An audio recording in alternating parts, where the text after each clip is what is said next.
Oh, there we go. All right, Hello. we're hello. Good day.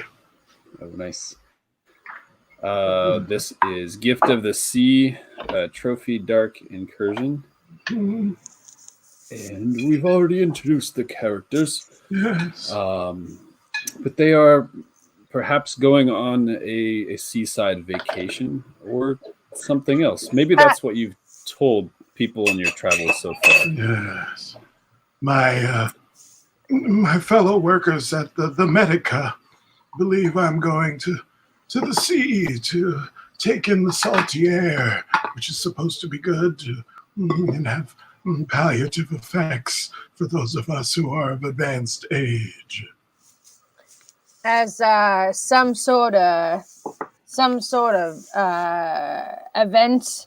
The lighthouse keepers are supposed to make some sort of appearance for. It's some sort of custom. I've never gone myself, but the other bloke who tends the light with me was like, Cation, it's your turn. Here, why don't you take a seaside vacation, Cation? And I was like, well, Oh, that's clever. yeah. Very So clever. I figured there might be some pretty ladies to see while I'm out. It'd be nice because it'd be a nice change of pace. All I see at the lighthouse is this one man named Bill. So Right. cheers. You said your name was Diane. The name's Diane, yes. Mm, mm. Don't be fooled by my appearance. I am still very virile and ready for adventure. Well, you look like a strap of a young lad to me, Diane. And on the back. That's the spirit. Actually, speaking of that, what I'd be curious to hear. I know we've got a picture and everything, but what do each of you look like, including the way you each have 3 ruin from your rituals? Right. What are some like visual signs that magic has started to warp your body in some way? Oh, yeah. Could be subtle, but there's something going on. I'm about to do an image search on the Google. Um, Just a moment. Cation's probably like late 30s, maybe early 40s, brunette, messy hair, little mustache, like a small, tidy mustache.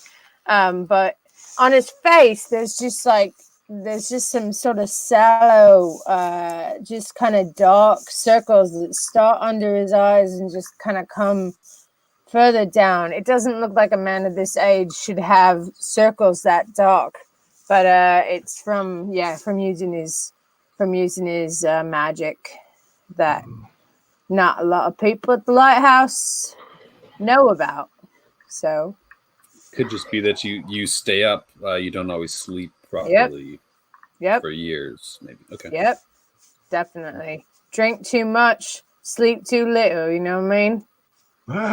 Yes, burning the candle at both ends.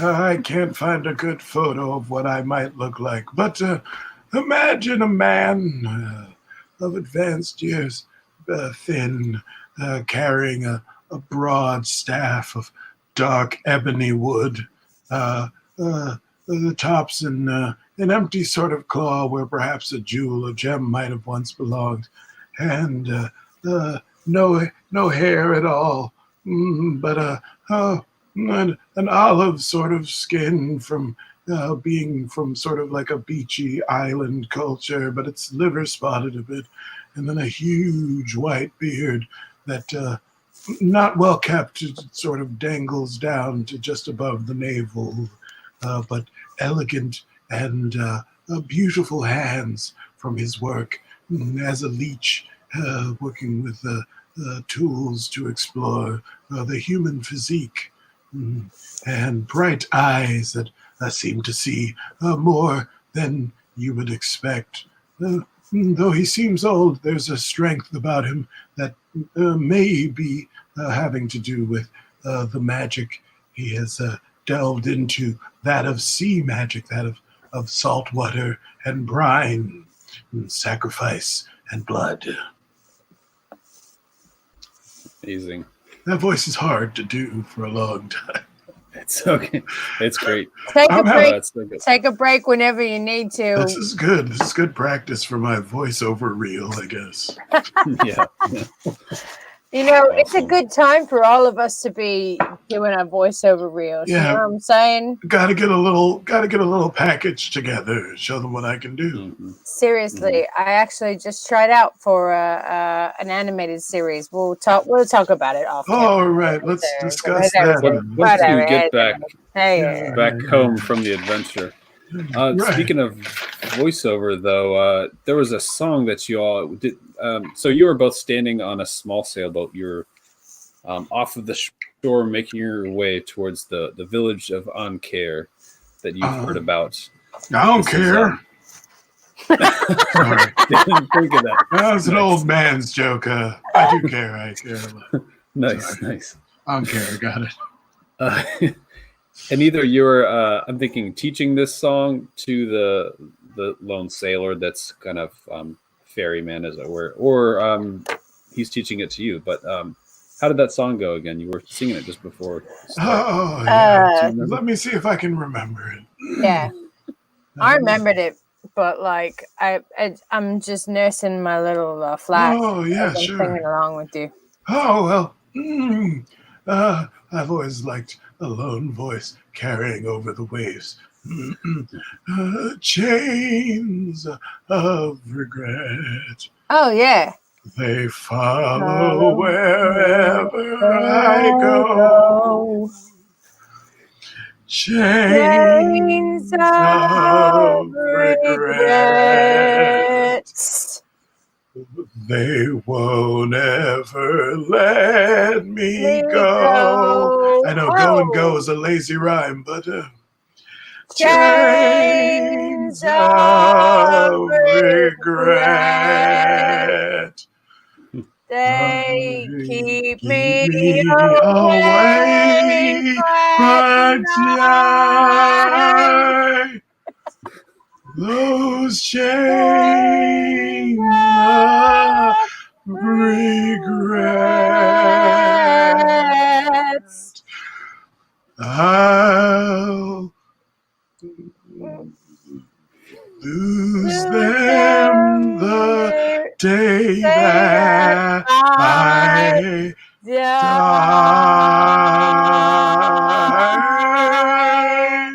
Cheers! That's a good one. Chains Right. of regret. Reminds me of my youth.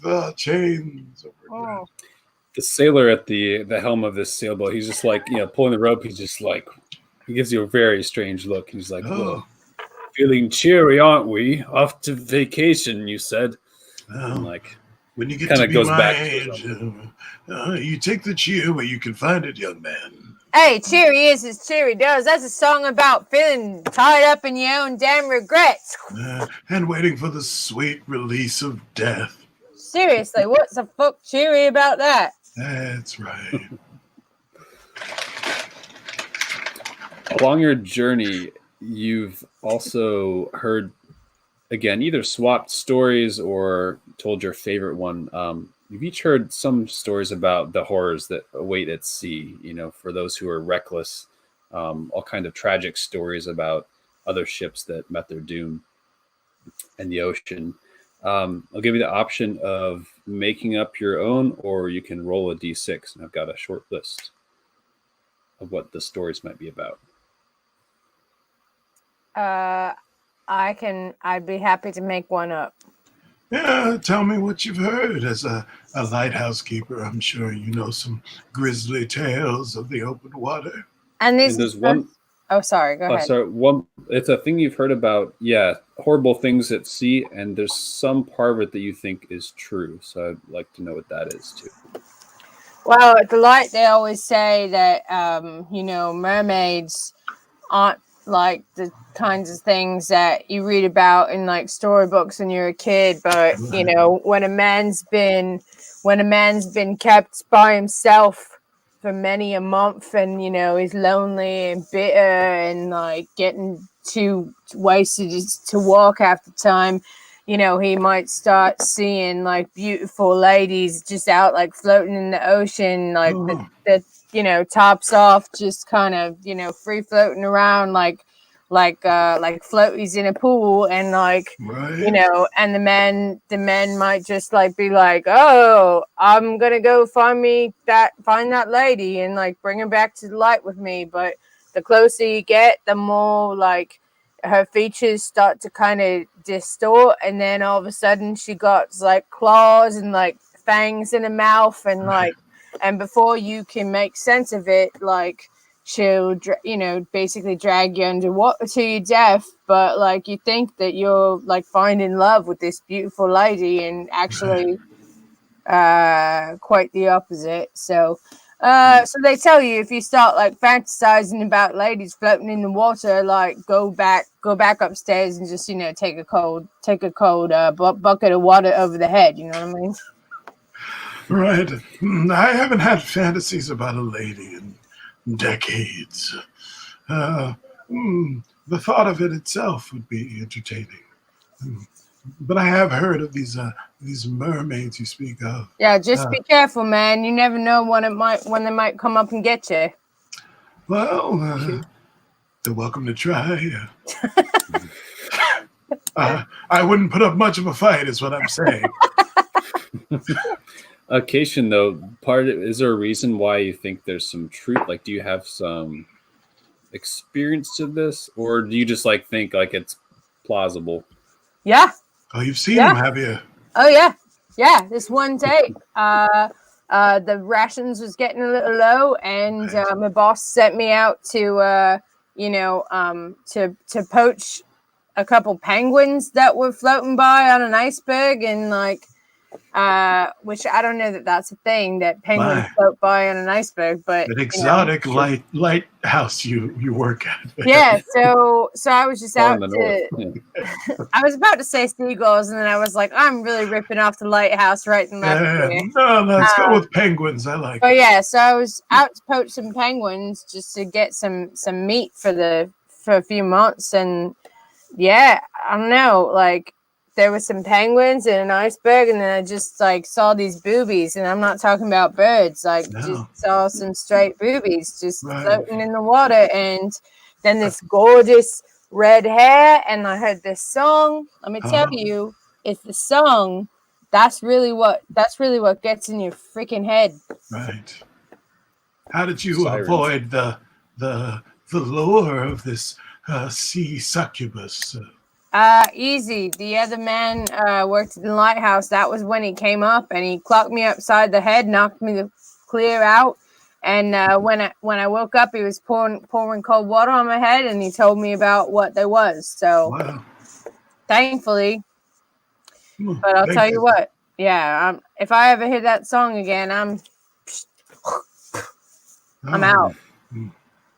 So you're saying this Bill, who works at the lighthouse with you, saved your life that night? Yep. That day. Sometimes when somebody knocks you out, they can save your damn life, That's right. Never know. True. Yeah. That's why I'm here for you, man. And clap him on the back. Another bracing impact. Adventure. Oh. Anyway, sorry, that's my story. It's kind of long, but that's what they all say about me. There's nothing to do at sea but to swap stories. No. I don't have any of my own or whatever, so do you want to roll a dice? I would love to roll a dice, yes. The dice roller is in the chat. Fairly apparent goat. Looking. Let me know if that. Oh, I don't have the link is in the thing. Okay, hold on. In the privates chat. The link is in the private. All I've got is Chains of Regret here. I'll send it again. That's all right. Yeah. There it is. Well, it's a barely apparent goat. I lied to you. All right, here we go. It's just a D6. Man, that kind of continues on the Chains of Regret, doesn't it? Chains of Regrets, the link is in the privates. The link is in the chains. If you ask the mermaid, they'll tell you where the links are. Yeah. Let's see here. Okay. So I'm just rolling 1d6, right? Yep. All right, here we go. Rolling this bad boy right here. Keep rolling, rolling, rolling, rolling. 4. And I rolled a 4. So you've heard, part of you thinks it's true, so you get to that part. But you've heard that there is this vast kelp forest that's just below the surface, off the coast of this village, and that it grasps at whatever it can reach. It's like carnivorous seaweed. Ooh. So if you're diving or if you fall off your boat, you want to be very careful. You don't go much below the surface because it will reach you and drag you down. Yes. Well, I've heard tell that just around the island of Ancair, when the shelf drops away into the deep, dark blue waters, that there's a sea, a grand forest of kelp. But these are no ordinary kelp, Cation. You hear me? Listen up, boy. These are no ordinary kelp. These are no ordinary kelp. These kelp, they lay in the water and they sway back and forth as kelp will want to do. But whenever a warm-blooded animal floats within their grasp, they strike like serpents and drag you down to the deeps, where they wrap you in their seaweed roots and slowly dissolve and drink your life essence away, making the forest grow stronger. So you want to keep your wits about you should you find yourself in the water itself. Geez, and now we've got to look out for boobies and for seaweeds, huh? That's right. Never the twain shall meet, hopefully. Let's pray. I don't pray much these days. You don't keep the gods? Well, I've always thought the gods will leave it to us to keep ourselves. They seem disinterested in mortal affairs. I haven't lived this long on prayers alone. Yeah, amen. Amen. So you're getting closer. And you see the village in sight, and from far off there's some little spots of color, like there's ribbons, some colorful banners, and maybe flowers that have been gathered. It's hard to see quite yet, but it looks like it's in a festive mode. I think we're in time for the Gift of the Sea festival. Yeah, and you've heard that it's the Festival of Green Tide, so it's kind of that just before the fishing season starts. It's kind of celebrating the bounty of the ocean and praying for a good harvest. And the sailor who's your ferryman who's bringing you to shore here has been kind of at work, but kind of eavesdropping a little bit.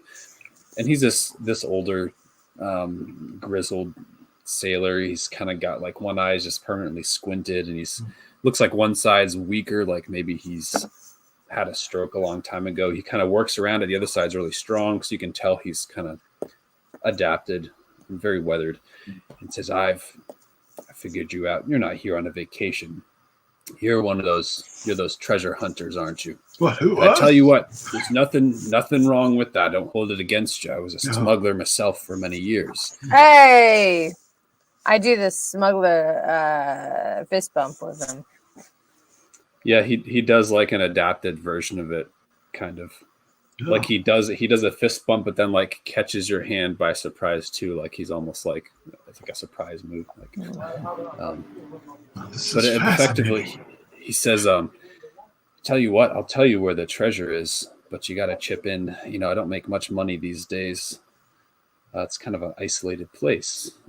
Maybe you can just pass along some of your valuables now, and I'll definitely make quite a bit on your investment." Oh, I can't tell if Cation. I can't tell if this young man is trying to become a partner in our enterprise or attempting to shake us down for the money we have, like some petty street tough. Yeah, I'm not quite sure. They kind of did something weird with my hand when I tried to give him the smuggler's fist bump. So, I'm not keen to just open my purse strings to him, you know. I mean, if he's gonna give me some hot chick's phone number, I don't know, but Yeah. We'll talk about what a phone is later. And I'm going to turn back. I mean like a conch shell, you know, like a I hear you. conch shell number. I got around in my youth. I know what you're saying. He actually still has a hold of your wrist, Cation, and he actually, surprisingly, this is a strong one. He actually pulls you a little closer, and you realize all of a sudden you're kind of awkward on the edge of the boat, and he's like, "That's fine. You don't have to give me any payment. But when I tell the elders that you're here to plunder their treasure, All right. You're happy." All right. Okay, what do you want? He's either trying to bribe or threaten you. He basically wants something valuable from you to tell you where the treasures are. I'd like to, but it's just the two of you and him on the boat. Yeah. I would like to perform a ritual on him. Hell yeah! Nice.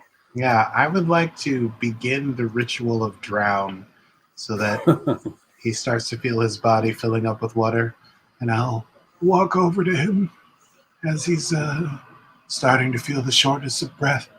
You feel it, don't you? You've got the seawater in your blood, young man, but now you've got it in your lungs. It would be such an unfortunate accident were you to drown here at sea so close to shore.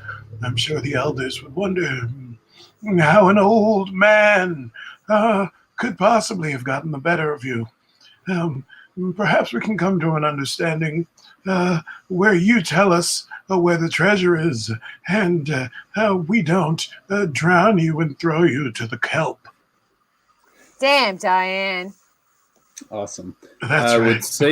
would say you don't have to roll for it, except that it's a ritual. So just in case something goes badly, Let's roll it. Let's do this risk roll. Yeah. So this is a little different than. Oh, it's the same actually as we've done Trophy Gold. So it's slightly different. So it's a dark dice for the fact that you're using a ritual. Okay. And then any skill or you don't have equipment in Trophy Dark, but any skills related to what you're trying to do? Well, I'm skilled in sacrifice, but totally. I mean, this could be a thing I've done before, but I definitely have no compunction about drowning this guy here and letting the boat come into shore under mysterious circumstances. I think, sacrifice works. So that'd be a light dice, and then any devil's bargains.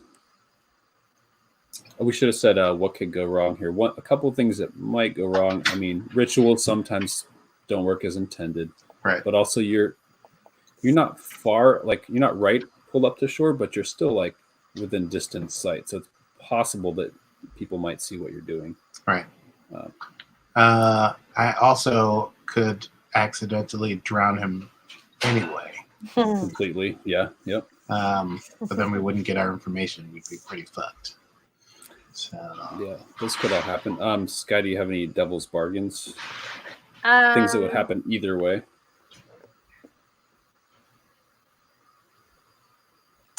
Yeah. How about like if I mean this is really only just like a intensity type thing. It's not thematically really high stakes, but dude, what is he? Our ferryman could like yank some of Diane's beard off in an act of self-defense, which I feel like would be a blow to his, I don't know, his sense of command of the situation. Yeah. Or even we could keep it broad too, that there'll be evidence that you were in a struggle, like when other people see you, it'll look like you've been in a fight. Yeah. Right. Might be suspicious. I'll go with the suspicion. I think. Okay. I didn't expect him to be quite this much of a rogue, but I think he's pretty comfortable with lying his way out of the situation, pretending to be older and more enfeebled than he truly is. Yeah. I love it. So 2 light and 1 dark dice. 2 light and 1 dark. We need more dark dice. Take a You going for it? Let's put the green together. Green. Okay. Ba ba ba ba ba ba ba ba ba. Da da da da da. Ya da da da da da. Ya da da da da. Oh, happy Happy day. Yep, that happened. All right, so 2 light, 1 dark. Yes. Mm-hmm. All right, and we're rolling. Ooh, what? Oh, okay. 1, 3, and 6. Nice, and 6 is on the light die, so Mhm. that's a Hey, complete yo. success. You kind of hinted at it, but yeah, what does that look like? He looks at you in this like slow realization as he's like gripping Kesh, and it's like he thinks he has control of the situation, like maybe he's done this before to kind of shake people down and make some money, but then he just like has this dread that comes into his eyes, and he realizes, what does it look like when you do this ritual? I go, Yes, that feeling you're feeling right now, the shortness of breath and the coldness in your extremities. And that is the feeling of drowning, young man. And you pick on an old man in a boat, and you wish to take advantage of his avarice. You should know the mettle of your enemy before you strike. I have powers at my command, the likes of which you could not imagine. And we could all depart as friends. and as this is happening, his like lungs are filling with water, and maybe he's like crying uncontrollably. There's just like hot seawater coming out of him. And I go, All you need to do is release my fine young friend here and tell us where the treasure is. And Cashin, you feel that grip that was kind of caught you off guard was very strong, just slacking, and he's almost like shaking for a second, and he like drops to the deck for a second, and he just vomits up seawater. Like clearly there was actual water Yes. in his lungs. And he sputters out, and he says, I'll tell you where it's on the island. And then describe this village is on the coast, and there's a small kind of rocky island a little ways away that he's maybe pointed out that is called the Eel's Teeth, the sort of series of craggy rocks sticking up.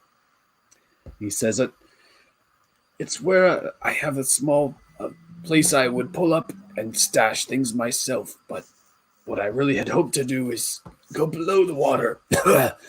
They drop the treasure in a hollow. There's a cave beneath, and that's where everything is. He basically gives you some directions to how, as a smuggler, he would maneuver his rowboat between some of those more dangerous sharp rocks and a way to get onto the island. And he also lets you know that the village goes out there during the day of the festival to drop the offerings in. And if you can join the procession, the whole village and all of the fishing boats goes out. So if you do that at the same time, you should be able to slip away. Cashin, have you seen your friend do this before? What do you think about this? I mean, damn, Diane kind of summed it up. No. I mean, no, definitely not. Because I don't think we've actually been traveling together for that long. No, we met on the road. But yeah, I think I'm kind of taken aback. But I'm also sort of like, let's get the fuck out of the way now that this guy's kind of on the ground, and we've definitely made our point. We've gotten our information. So I kind of would motion to you, like, let's cut and run now. yeah, and I will, looking over my staff, give a little wink. And do I have any kind of anything valuable on me? Gold? You have a cat. Probably nothing super valuable, but it's up to you in the fiction if there's any kind of trinket you want to leave him or show or whatever. I would give him like our version of like a couple slivers or something, a little tip. Not like gold, not silver, like copper coins. Yeah, unnecessary, but I'd kind of like to snidely say to the ferryman guy, like, see, that wasn't so hard. You didn't have to be a jerk about it. We're perfectly reasonable people. Very Yeah. reasonable. Ugh. But So, our specialty is water, and we would not want to consign you to the deeps unless you forced our hand. No, but thanks so much for the information, though. We really do appreciate it, and hope you have a wonderful day, though. Yes, have a blessed day. May the Wonderful gods day. favor you. Yep. Chains of regret. Regrets. as you lower yourself off the side, Yeah. it's not a large boat. But he even just goes so far as to say, like, just take. There's like a small, like I don't know boat nautical terms, but like a dinghy, like a little Yeah. rowboat that's on his ship, that's like on the side. It's like, just take the dinghy if you want. Just, I won't say a word, but leave me alone. And he's just like shrinks away, and he's still like hacking up water, and he's like trying to rinse out his mouth with this this wineskin. But he is clearly terrified. As we He like makes sort their way of ashore. make our way ashore, I'll say, you should be feeling better in a few days, young man. Respect your elders. Nice. So as you all step ashore, you see a little closer now that the village preparations are underway, and it's actually the whole village is involved. It's quite beautiful. There are sort of little like flag streamers that have been put up on different posts. There's the little it's a small village, but there's still docks where all the different fishing boats are pulled up, and they're all decorated in flowers. There's some like little bells and ribbons and stuff hanging near everything that's like fishing related. Even some of the nets that are hanging up have little flowers woven into them. And there's cooking fires along the beach. There's not necessarily a lot of fish yet because they haven't really begun the season in earnest, but there's like they're roasting a pig or some probably precious piece of livestock. They're singing songs, and you see a little further down, closer to the main village itself, there's some larger gathering of people, and there's some structure that's being put together. You can't tell if it's like a larger bonfire or building a hut or something, but there are a few people are bringing larger pieces of driftwood and dried like branches and seaweed and stuff and crafting something. I'm like, damn, Diane, somebody's getting married or something. Yes. This could all be part of the rites of the green tide. I've read about this. Should we take a closer look? Perhaps this is the procession we need to follow out to the eel's teeth. Yeah, I mean, if there's a bride, there's got to be bridesmaids. You know what I'm saying? Indubitably. And it's early evening at this point. Like you've been coming here as the day's been getting on, and the sun is starting to set. It's a beautiful scene because it's a very clear sky.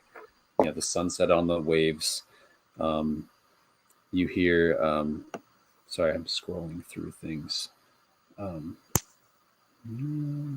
hear the different shanties they're singing come and go, and they're kind of like those tales you were swapping before. They're all either about someone getting left behind or something horrible happening to the sailors. Could you give us just a couple lines of one? Yeah, just a few strains. This guy knows I was writing this thing, but I don't know where it went. Oh, you've got one. Can. You've got one in the chamber. Let's hear it. He's got one in his notebook. Actually, you do hear a specific song that is in this one. Hang on a second. There's a group of these elders who seem to be in charge of the preparations. Gray braided hair, but all fairly sprightly. They're all wearing sort of tokens of the ocean, like seashells, fine like greenery, feathers from seabirds and stuff like that. Everything is costumes are sort of put together to celebrate the ocean in all its glory, and they're singing this song.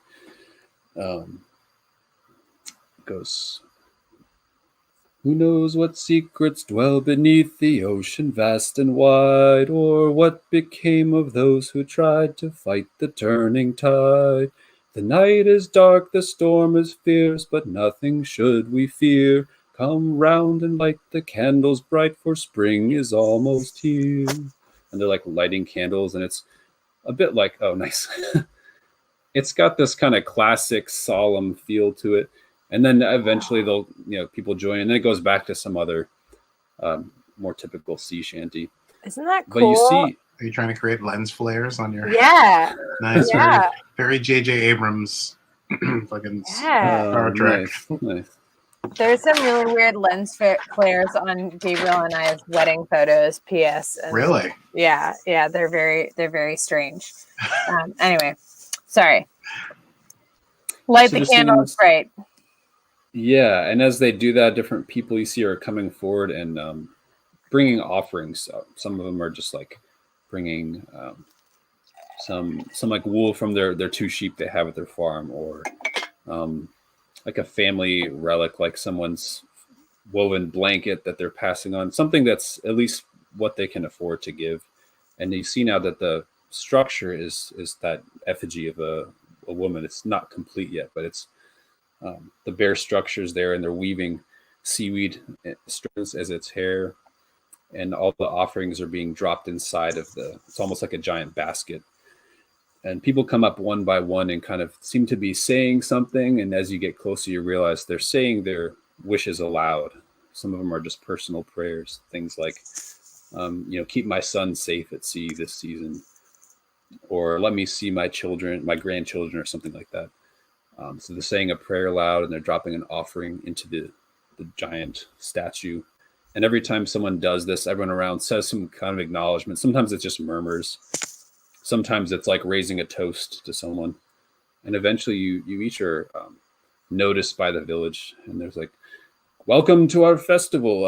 As visitors, you are most welcome to take part and celebrate this season. And they invite you to come forward and make offerings or ask for any sort of blessings of your own. I lean over to Diane real quick and say, I think we're the bridesmaids. I think that thing's the bride. I was just thinking something shockingly similar. Yeah. We better get this lady hitched, I suppose. Guess so. Any offerings you'd like to make? I might do something of my own.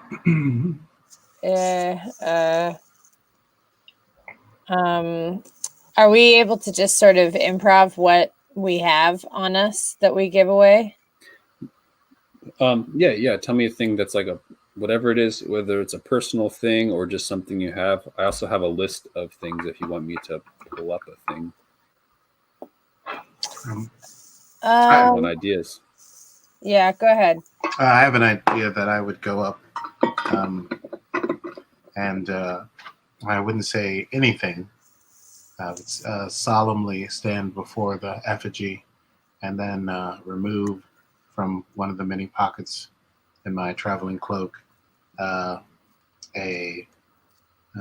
very sort of old and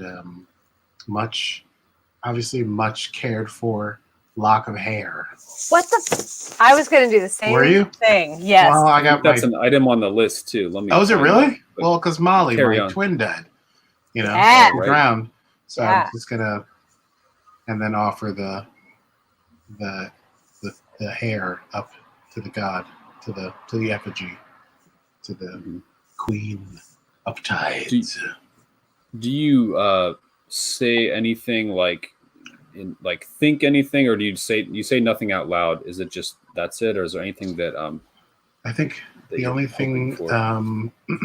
that Diana's thinking, I think he might look up into its face and say, in his mind, I'll see you soon, Molly. I'm coming. As you drop this thing in there, there's like you notice there's a couple other things in there similar. There's almost like a bow that's woven out of like a piece of clothing. Maybe that was someone's special shawl or shirt or something like that. And you swear there's maybe another lock of hair in there too, like a full braid. But as you look up into its face, you wouldn't be able to describe this, but you just have the like disturbing sensation that it's looking back into your eyes. They're hollow right now. It's not really fully formed. There's kind of a basic structure of some seaweed, like finely, like a basket along with the seaweed strands. But the space in the eyes are boring into. I sense a regard from some, and I will look at it, and I'll say, And I'll see you too, you old hag. Oh, Nice. So I need to make what's called a ruin roll, which Oh, no. would be gold. Oh, shit. So you I didn't know that just was gonna happen. No, it's perfect. So you're just gonna roll a single dark dice, and if it's higher than your ruin, that will increase your ruin. All right, I'm rolling this one in the middle here, Mhm. and it's a 2, baby. All right. With that, I'll see you too. You didn't seem to quite tip you past the state of your ruin. Oh, but I'm very close to becoming a monster. You get this sensation Give that it your this way. thing is there's something alive in this thing. Mhm. It's not just the trappings of a ritual. I'm letting it know that I know, Nice. and I'm coming for it. Nice. Cashin, what do you take part in the ritual as well? Or do you hang back? Cation is trying Cation. really, really hard to like zoom in on whatever the fuck Diane's putting in the thing, but doesn't really see, and sees as he starts staggering back. He's like, "Well, I'm just gonna pattern like a ship in the night, and I'm gonna go do my thing on my own."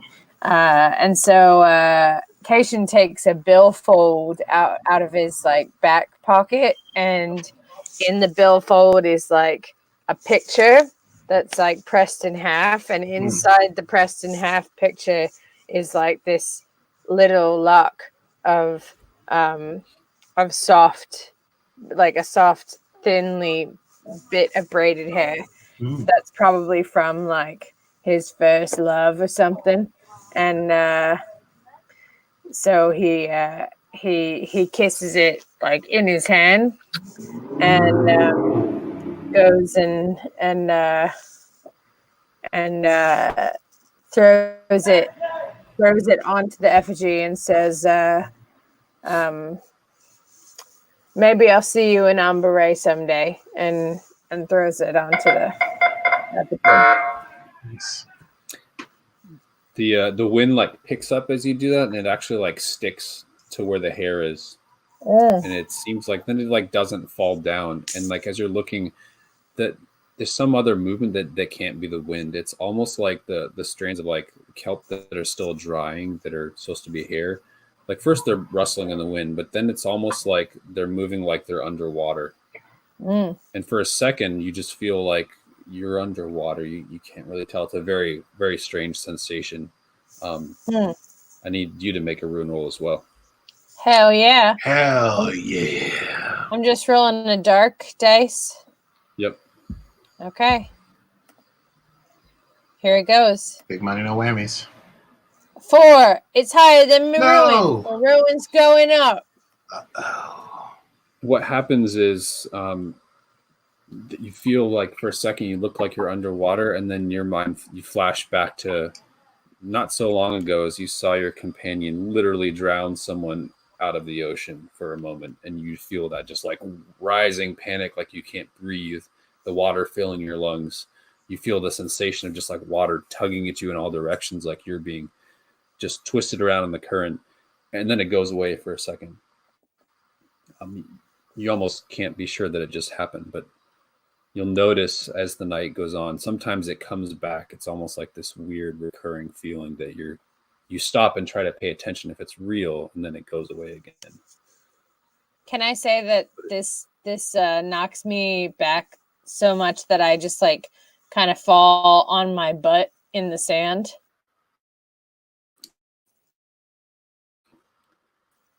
Oh. And I think when you get up to did the sound go down? I don't know. Something, there I was still like there? a lag for a second. I think so. Yeah. If you have your door shut you might want to open the door because it could be your internet's getting stifled. That's it. It's cracked. Okay. Anyway, Yeah, I have a little bit of a lag on Sky now, like a second. It's like watching a dubbed movie. It's great. You're like, all right. that's coming later. Don't worry. Do you guys want to take a quick break, or do you want to keep going? Because we Sure. finished up. Yeah, let's. One. So these levels, they don't have like titles like Trophy Gold does. We just kind of go and. Yeah, it's just more of a narrative thing, and I just say, "No, you're at ring 2." But for me, running it, there's terrors and temptations at each ring, so there's kind of things it gives me to present to you, and each ring kind of has its own theme to it. But I don't tell you out of character in the same way. Great. Yeah, tell you afterward, but yeah. No, man, this is great. It's super creepy. Yeah, we can do whatever if you want to. We lost Sky again for a second. I accidentally I turned my internet off for a second by accident because I was trying to adjust my internet settings, and instead I just hit the turn internet off button. And yeah, okay, sorry. I'm happy to take a break if we want to. Yeah. Oh wow. Yeah. It's like 9:30. Take a break. 9:30. Yeah. 5-minute break, and then jump back. Let's do it. All right, let's do it. I'm gonna work on my voice. Can we pause the recording? Wait, hold on. I took my headphones out. Are you talking to me? I don't know if that will break it up into multiple things, so I'll just let it do its thing. It's fine. Okay. Yep. All right. Back. Okay.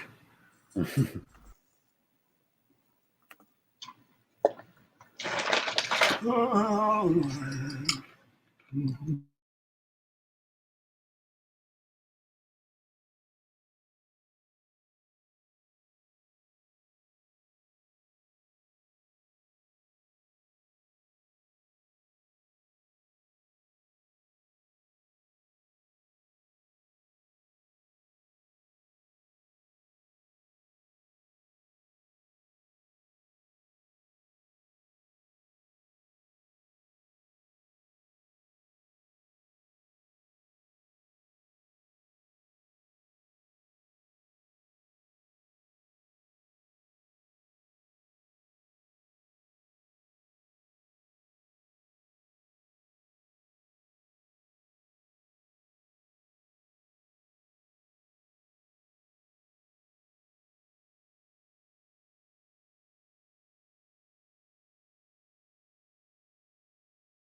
got this going on. All right. There we go. Cool.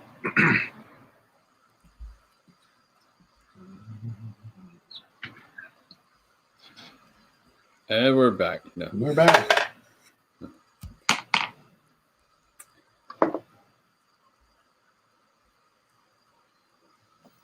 And we're back. And we're back. So that's the end of Ring 1. At some point, the festival continues, and you realize that they're going to continue adding into and finishing this sculpture as the night goes on. And at dawn is when they're going to be carrying the Tide Queen off to the ocean. And the ones who stay working on it are the grandmothers, all the women of the village. You know, once the old fishermen have helped to carry all the heavier pieces of driftwood and stuff to add to it, and they've made their own offerings. The women are the ones who stay and keep singing the songs late into the night. And whether you find some place to rest, like on the beach, or find accommodations in the village, they're very welcoming, encourage you to stay, and are happy to sort of share their traditions. This is a big highlight for them of the season. But eventually things start to cool down, and you see a fog rolling over the horizon, and the air starts to chill as the moon comes up. Is there anything else that you want to do? Oh, Cation, does that fog seem unnatural to you? Yeah. I mean, I'm no stranger to fog working in a lighthouse, but to be honest, there was something about that effigy left me a little, I don't know, feeling a little tight in the chest, a little like unbalanced, sort of like I was dropped in the water, but I wasn't in the water, so No. it was very strange. I also got a strange feeling from it myself. What'd you do to that fairy guy that was being a dickhole? What'd you do? You like Well, And if any of the fog is close enough to us, I will, not using a ritual, but do some manipulations of the water in the air, and say, oh, well, I'm not sure if it's an innate ability or has something to do with my now long dead twin sister. But in my youth, I discovered a little water cantrip that I like to do every now and again.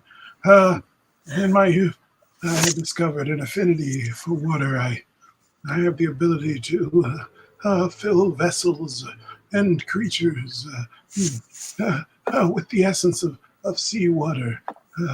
I rarely use it so dastardly. Dastardly?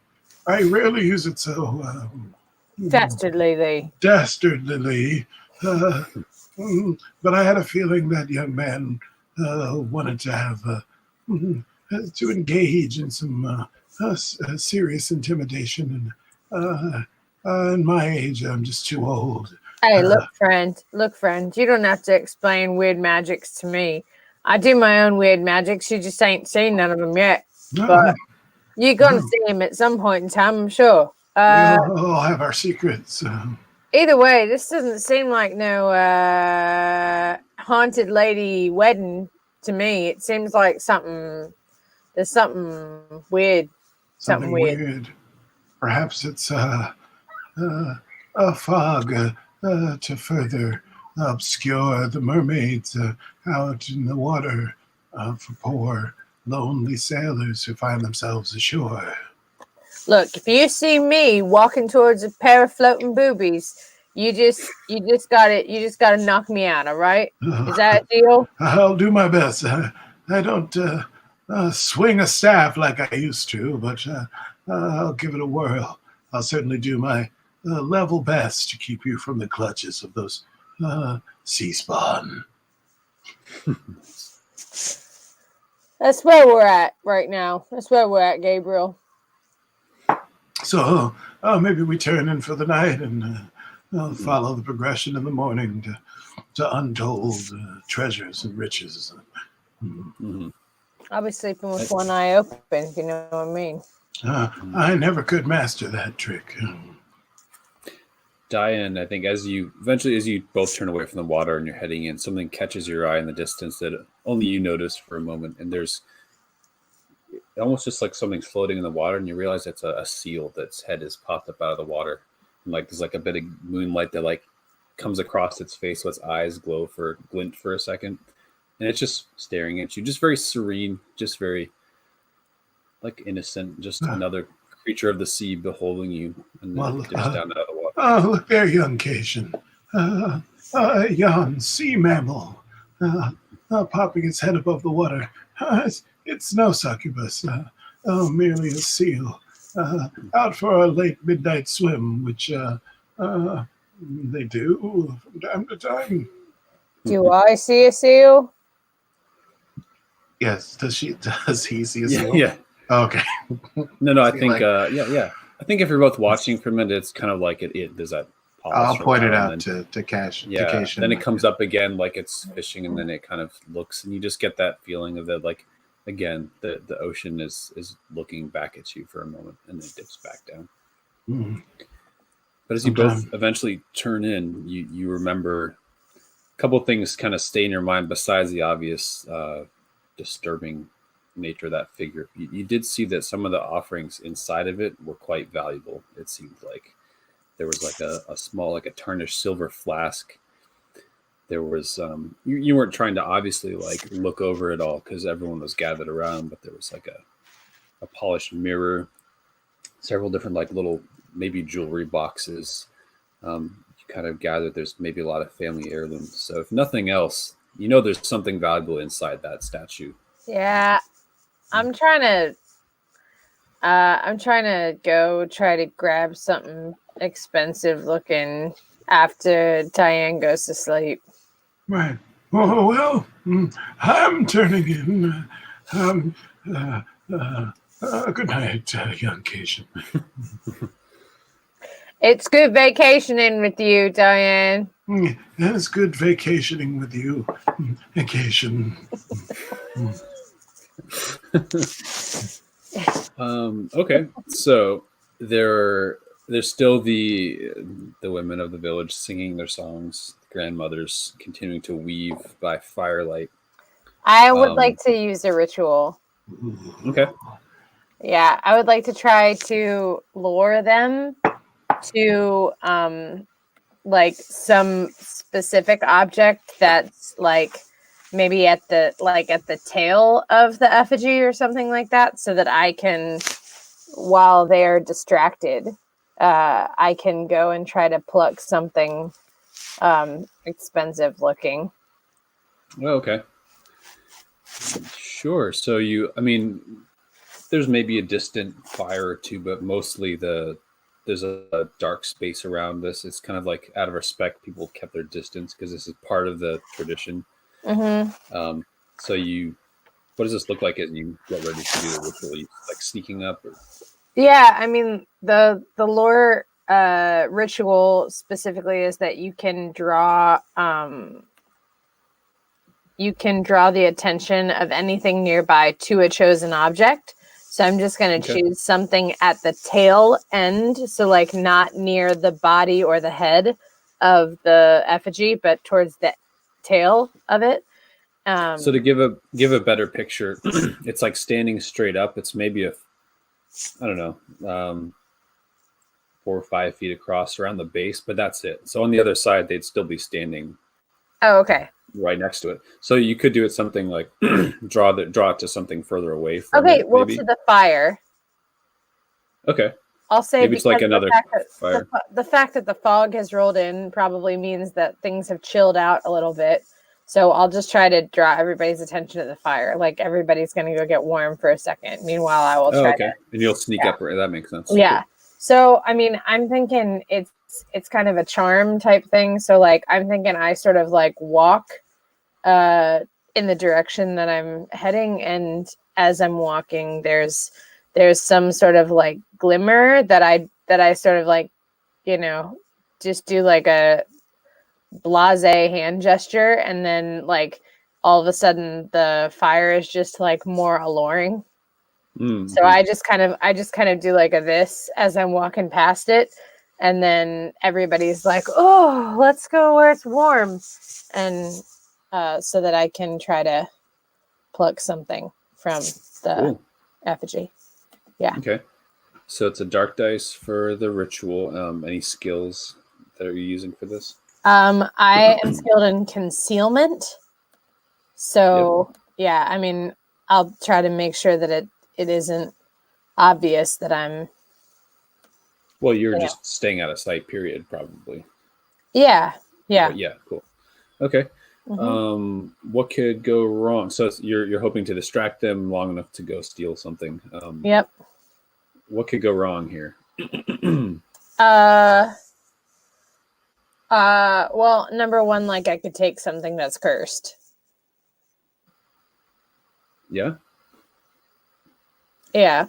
Mhm. I mean, That could also be a devil's bargain potentially, but even in the process of trying to steal something, I mean, obviously someone might notice someone you. could see me. Yeah, obviously. Yep.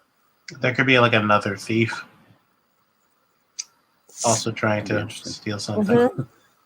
Interesting. Yeah. I feel like some of those are getting into devil's bargain territory sure, too. Like yeah. that could be a devil's bargain. Maybe if that. So whether you succeed or here's one: whether you succeed or fail, someone notices you. Or I'd like you rather said, I'd rather a cursed item, Hmm. personally, because it feels So- like the damage is farther Yeah. reaching with a cursed item. but that depends on you succeeding. So like success Sure. or failure, what's the thing that will happen? So it could be that you come into contact with something that's cursed. I'm fine with someone seeing me regardless. I like that. Yeah. Cool. All right. So So- 2 light and 1 dark. Okay. Rolling all these bad boys. Here we go. No whammies. Wow. Whoa. Sign of the beast. What in the world? I think that's. I have to check something. If it's equal to or higher. This has Hold on. never I mean- happened. This has never happened to me in No, that's X-Men insane. before. That's I don't know what the odds are, but like, so I mean, you I mean, definitely it's just succeed. Cation. It's just Cation, man. Cation, you just got something going on. That je ne sais quoi, you That know. je ne sais quoi Cation. Mm-hmm. Yeah, Caucasian. Why? Oh, Cause Cation. yeah. Oh. So here's the weird thing. This kind of all ties in. So I actually just looked at my printed out rules because I didn't want to take the time to pull out the thing. That you got a 6 on a dark and a light die, so it's equal to your highest light dice. So you succeed, but your ruin does increase. Whoa. Okay. First, describe the success. If you want, I have a list of cool things that you might have succeeded in stealing if you're interested. Yeah, totally.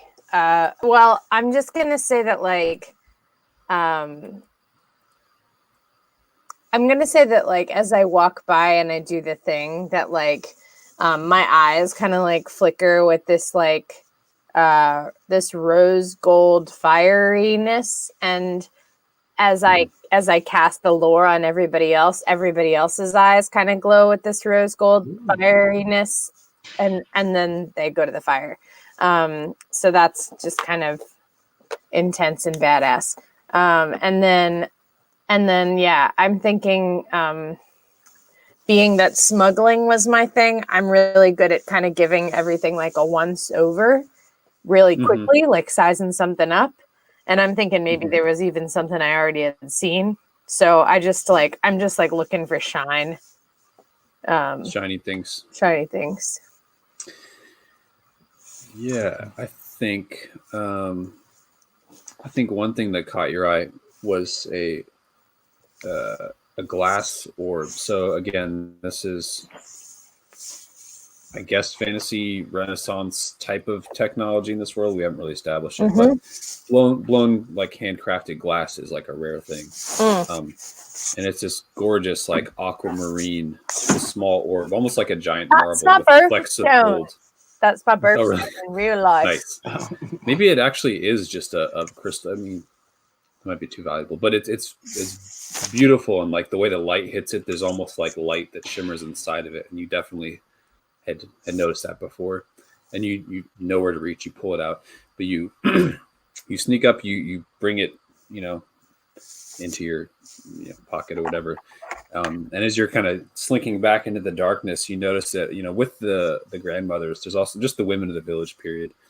There's like a little girl that's sitting with her grandma who's like handing her pieces of seaweed to weave. And she like stares at you and catches your eye, and her eyes just go wide, but she's just like really timid. She doesn't really know what to say or what to make of it. And just like, she's definitely recognized your face, but she doesn't say anything in the moment. But what she thinks is, Santa Claus, why? Why are you stealing our Christmas tree? Yeah, and while she's just kind of staring at you, like they're still singing the songs, and you kind of see eventually that grandmother's like, "Oh, come on, child," and like brings her back to what they're doing. But you're ruined, however. 1 second. Wait, forget that. Does that put you up to 5? Yeah, man. Oh, boy. So there's a cool thing about that in this game. Yeah, you're 1 away from dying, but as a player, when I play this game, I actually like to get there sooner because you get to do a cool thing called a reduction roll. So I'm going to find a condition here really quick. Oh, sweet. So, nice. So far you do have the condition. I guess these didn't really come up in Trophy Gold as much. Conditions are basically like, I tell you, here's a weird way that this has changed you, and you kind of role play it and whatever it means. I might come back to it to mess with your character. The first one you had was basically that recurring sensation of drowning. I think this one, 1 second here. Do I still have the drowning sensation? It might come and go. It's not all the time. Okay, It's I'm just just something adding that- it to my conditions. Yeah, yep. I think here's a weird thing that happens. As you have pulled that thing out of the basket, you kind of had to separate the strands, the woven pieces of like reeds and stuff. And as you pull away, something catches your forearm and like scrapes your skin. And then you kind of like later, as you're getting back to like turn in for the night, you kind of rub your skin it's like a bloody scratch. But you realize like a whole long peeling strand of your skin has come undone. And you see a second one starting to almost like part of your skin is like it's woven and it's starting to unravel. Sweet. I feel like Kind of the way I that feel like thing- I might have had this the last time that Really? that I played this with you, but that's all right. It seems Totally cool. Yeah, it's tied into that. It's pretty gross. It's pretty gross, but I love it. Yeah. It's gonna hurt in salt water. But the thing about having 5 ruin is from now on you get to make what's called a reduction roll, where you act in the interests of, in this case, the ocean. So you might try to do things to sabotage your party, Yeah. destroy treasure, betray your companions, just act in the interest of the ocean. And if you can do that and roll a light dice under your ruin, it will go down. Okay. So as soon as you hit ruin 5, you can start trying to do that reduction roll. But it's So do I do one right now? you can do that whenever you want to. Okay. just might- Let's get back to the story a little bit, and then Yeah. I'll do one. I'll do one at some point soon Yeah. after I go wake Diane and show him my my badass new aquamarine glass orb.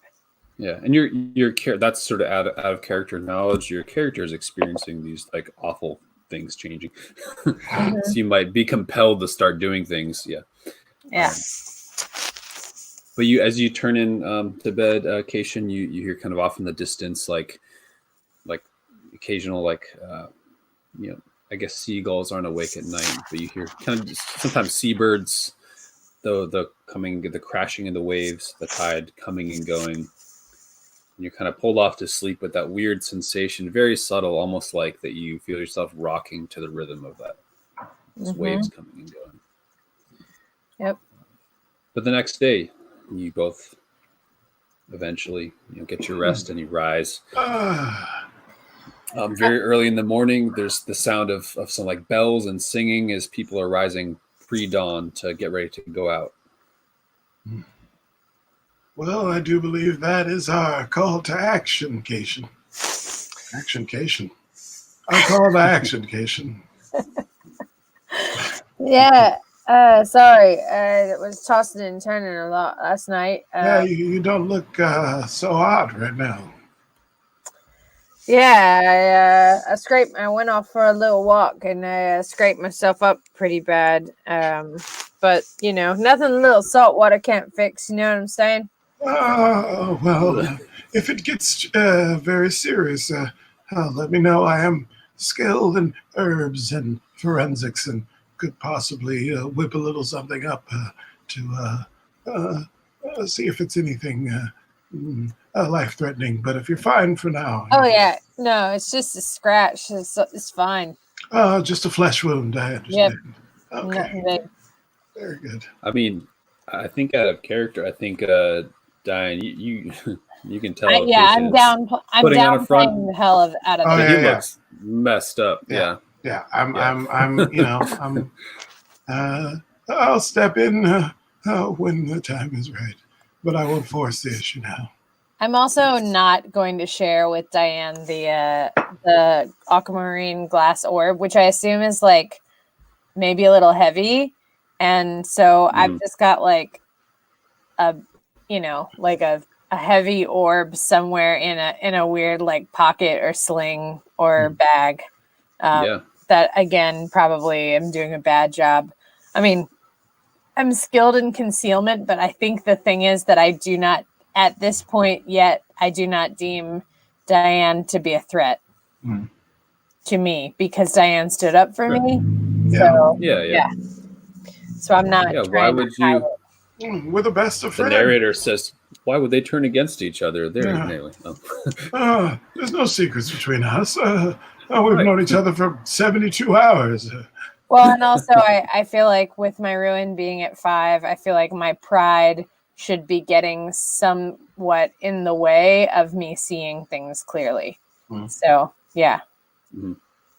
Got the world on my shoulders, man. Got a peeling thread of flesh that's just wanting to rip out of me, and a heavy Actually, ball. since we're speaking of that, do you show that to your companion? Do you? That's what I cover that said. up? No, I'm not showing it to him. Okay. But at the same time, as I said, it's just kind of like this heavy thing that's in my bag.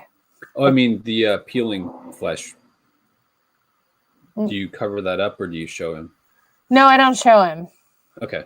Yeah, because at this point, actually, and I will say, when you wake up, it's like it couldn't really pass for just a scratch. There's something fucked up about that. Like it's like No, the I'm fibers. holding my arm like close to myself, but Yeah. because of that, there's blood on my shirt, which is why I was like, oh, I got a little scratched up, but it's no big Gotcha. deal. Yeah. And I can like probably smell the necrosis sort of happening there, but I don't want to. I won't. Oh, okay. Let's see how We'll far cut. he gets. Yeah. We'll cut to the next thing for a second. We're still in the same ring, but because that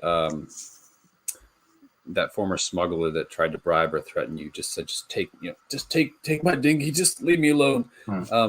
There's a little rowboat you can easily hop in and kind of join the procession, and you see that a few of the ships are ahead. And what did I miss? Okay. Take my. Okay, got it. I started to type, and Aki was like, I got it. Gotta maintain the one go away. hashtags. Just take my. That all the as you saw before, all the boats, everything is just decorated with ribbons and flowers, very festive. But the head of the procession, you can see already out on the water. There's it's like two boats that have formed like a pontoon, and just to hold the upright figure of the Tide Queen. And there's even more flowers in her hair now. It's kind of far away, but that's clearly the focus of this procession, and all the other families, young and old alike, are hopping on their boats and joining and heading out to sea. Hey, looks like somebody's off to San Francisco, eh? I spent a wonderful summer in San Francisco in my late 60s. But that's a story for another time. Let's I know go. a goat named Francisco once. That's interesting. That's a strange name for a goat. Yeah, it was one. It was. Oh, maybe it's a strange goat for a name. Sometimes I get these things confused. Shall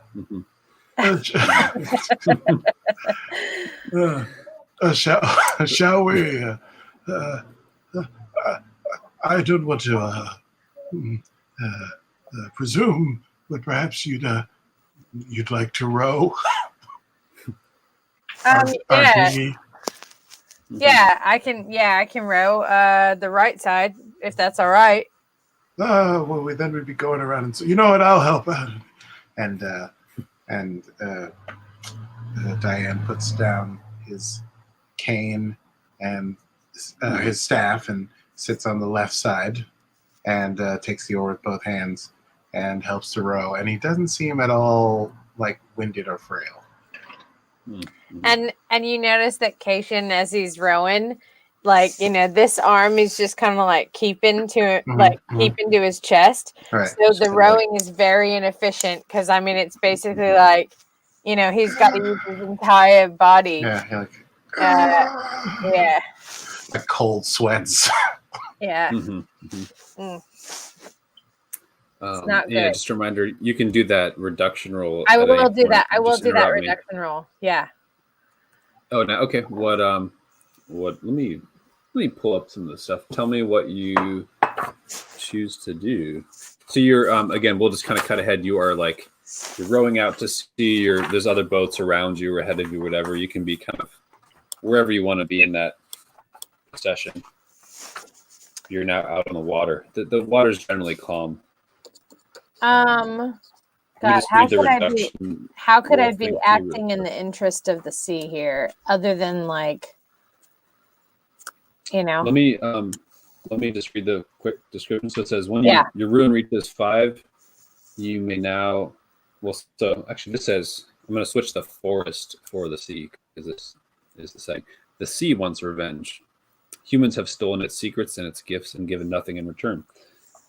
When your ruin reaches 5, you may now reduce it by acting in the interests of the sea, destroying treasure, preventing the use of rituals, or sabotaging your fellow treasure hunters' exit from the place. You should do these acts in a way that does not draw attention to yourself. The more it looks like an accident or simple bad luck, the better. Sorry, can you go back and reread the thing about when you act in the interest of the sea, you can... For some reason, your picture seems to have gotten really, really cloudy. At least. I can try to make my screen brighter to light. I have similar. You're breaking up just a little bit. It's laggy. Which network are you on, Gabriel? I'm on Here Be Trolls. Okay. I'm on Grumpkins and Snarks. Maybe I need to get on. Maybe you need to get on Grumpkins. I don't know. I think the one I'm on is the stronger one, actually. I think it's the stronger one, but I think it's a shorter range. But yeah, I don't know. That's the only thing I'm guessing. Is it still lagging? Yeah, you are for some reason, and now I am too. So what's going on? I think our I'll switch. I think our internets all are just under extra stress because I think everybody is on them all the time. Streaming everything all the time, everywhere. Yep. Yeah. Well, Sky, you're still very clear to me, but Gabriel, you're a little bit like the sky should be. And Gabriel, Gabriel's a little bit like this. A little choppy. Yeah. You got a little bit of like a house on haunted hill thing going on, which is pretty terrifying. Yeah. Nice. Let's move fast. Got like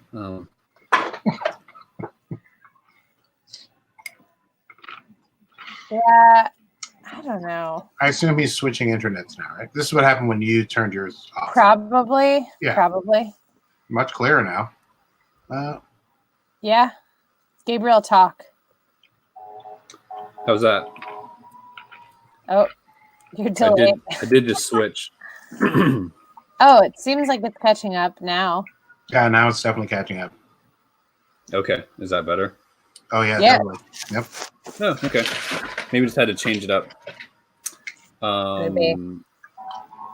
Yeah, essentially, if you are acting in the interest of the sea, so you're trying to like basically do the opposite of what the treasure hunters are trying to do and make it look like it's an accident or whatever, you can do that to try to reduce your ruin.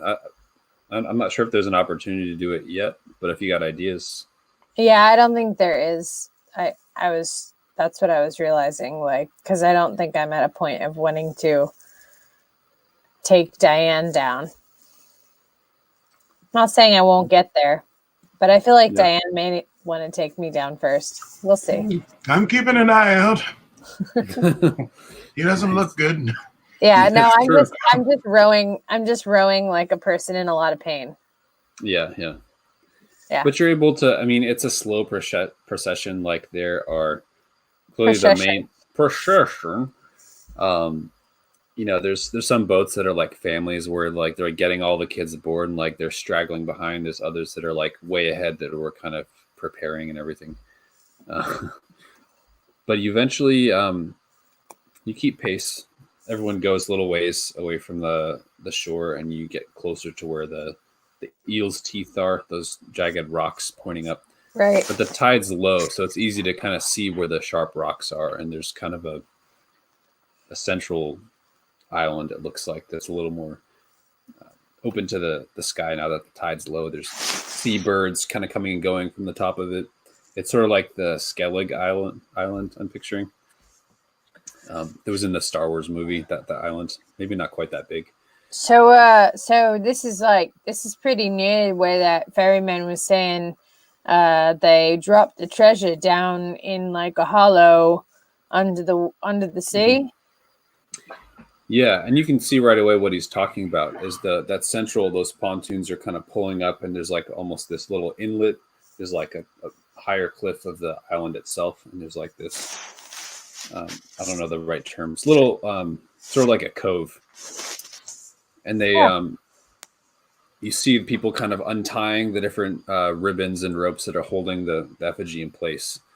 And the men on those two boats kind of stand up, and they're keeping it up, upright for a second. And everyone joins in that song again. You hear go ahead real quick. I forgot the verse they sang before when they were doing the ritual at night.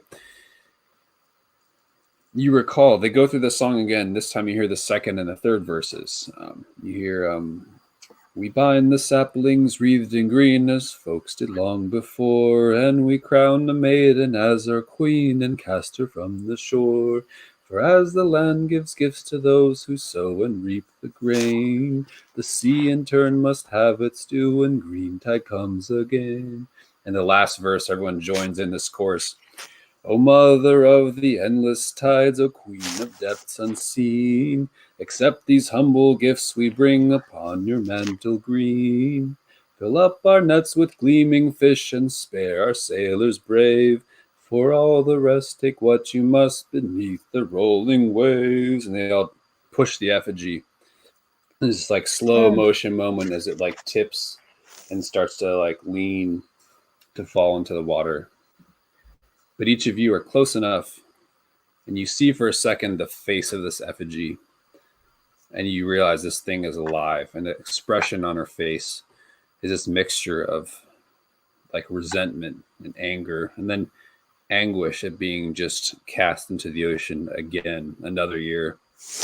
And each of you need to make a ruin roll as you see this.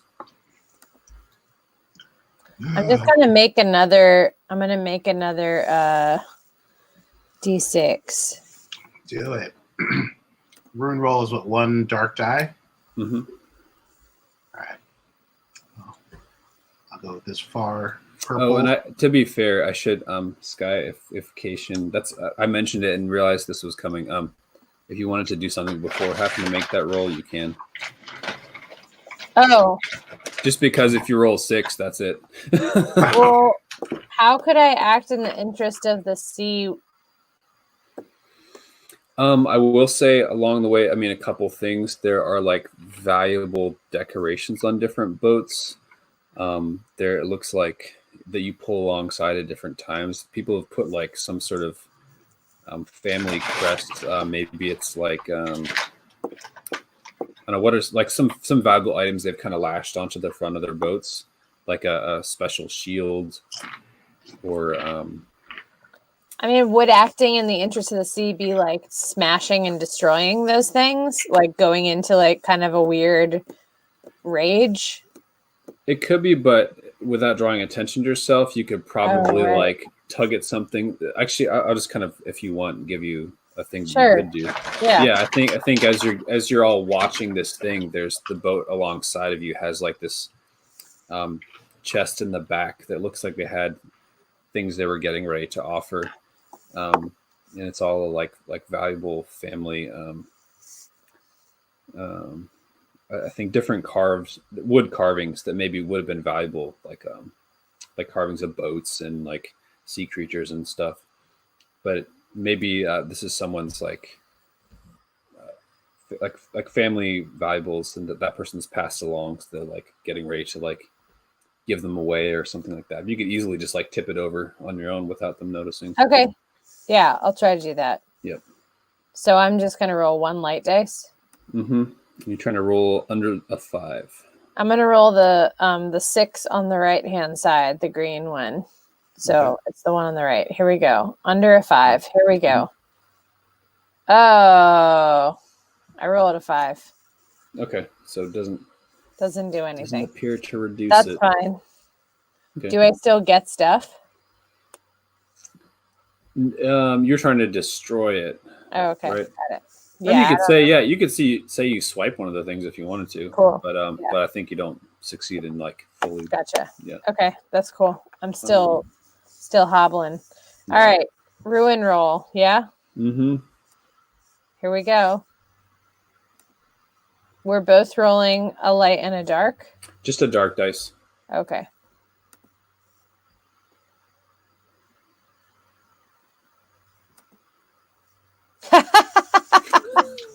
What? Wow. Wow. Amazing. Unbelievable. I'm going to roll mine. I got a 4. Okay. Interesting. Oh man. Whoa. Didn't even make it to ring 3, man. No. So there's a couple ways we could play this out. If you want to have your companion notice something and try to like pull you back, though, like do something to save you, I'm open to ideas there. We could go with it. Could we possibly do this? Could we possibly do this dread style where I'm basically there? Like if it comes up that I have to do another ruin roll, like I'm gonna already be gone, but ultimately like my narrative is kind of in your hands now. We could do it that way. Like I can still role play like discussions or whatever, but like ultimately like yeah, like you can take me out when at whatever point it makes sense to take me out. Yeah. Yeah, I'm into that. Yeah, I think what happens is like you see the Tide Queen like slow motion. You see that second, you realize she's looking back at you, and you just have this like gut wrenching, deep understanding that like you are inside that thing now. Like that is you. It's only a matter of time. Yeah. And it plunges under the water, and everyone cheers. But you're just like, again, that feeling of the drowning. You feel like your own fibers. You feel this weird sensation for a second, like your whole being is. You've switched places or something. So as the effigy hits the water, Diane, you notice that Cation all of a sudden just turns kind of like he basically like puts his torso between his knees, and all of a sudden just starts retching up seawater, and it's just like. I'm sorry, man. And I'll just be leaning on my staff, looking at you. I'll go. What did you get into last night, Geisha?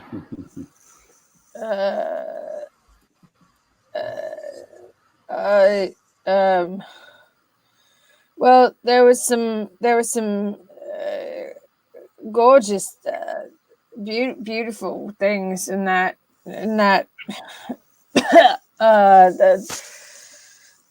the effigy. I feel like Cation would not know the word effigy, but whatever he called Sure. it. And the old lady over there, or Stick whatever. woman. The stick woman. Stick woman. And That's the kind of stick creepy. bird. Yeah. Stick woman. I just you went to sleep, and it was just gnawing at me. I figured I couldn't go back to the lighthouse with nothing. I can't go home to my mother empty-handed after this is all said and done. But it's heavy, man, and I turn around and I show you this aquamarine glass orb. Mm-hmm. And I will. And I drop it. I'd like drop it, heavy back in my pocket, almost like I don't even understand the weight of it. And I say, yeah, it cut me up pretty good. And I show you my hand or my arm. And at this point in time, it's like 4 or 5 long strands of just flesh, but kind of also like sinew and like maybe muscle or tendon or something, just like falling off, like strings of a guitar, just like falling off of me. Great queen of the tides, man. What have Diane, you done? Have you seen anything like that before in your experience as a leech? You probably healed some wounds and stuff. I think I have seen things like that, but I think that I know that it's a sort of it's not merely like rot. It's like there's some sort of arcane or magical or like, demonic or something presence there. And it requires a very specific ritual. And I think it requires ritual, and probably the ritual involves like some herbs that I either have or have to get, salt water, and blood. And possibly we can use that orb. And possibly we can use that orb as a focus, like a wand or crystal ball, to drive the madness of the Queen of Tides from your mind, if only for a short time. I can't guarantee that it will work, young Cation. There are powers beyond my control. Cation's forehead is like super sweaty, and he's kind of got like a crazy look in his eye, and he's just like, we just got to get to the eel's teeth. We just got to get to the eel's teeth. I think we'll find everything we need there. Oh. As you're talking, I think Diane, even though you're describing this good plan that might work, you're holding back because this is the disturbing nature. This is like hitting you at the same time, so it's actually going to be a ruin roll for you as well, because your companion here is very changed from what they were. A ruin roll besides looking at the effigy. Yeah. Seeing his condition. All right. So I rolled a 4 before. What is that? What was your room before? I think my room was 3. Oh, well, you know what? Let's tie it in there. Then I think I didn't realize it had already gone up. Well, I got kind of trumped by my room hitting 6. How many 6s have you rolled today? I know, seriously. Yeah. Definitely 4. Definitely 4, but I think more than that. I think all of them really. Mhm. I I think think you haven't not rolled a 6. Yeah, yeah. Pretty much. I think every roll that I've done, I've rolled at least 1 6. Yeah. Like a Um, G6. Yeah. I didn't realize that had already gone up. So I think look at this thing for 1 second. I This mean, list of fun conditions of ways that things change you. all right. Unless you have idea, what were we gonna say? Well, I don't know. I think maybe there would be like if I know she's real, then that goes against sort of my. I don't know what it would affect in me, but as a dying man, Mm-hmm. I mean, how dying are you, though, Diane? It's not natural causes that are killing me, young Cation. Hmm. I've played with dark arts, and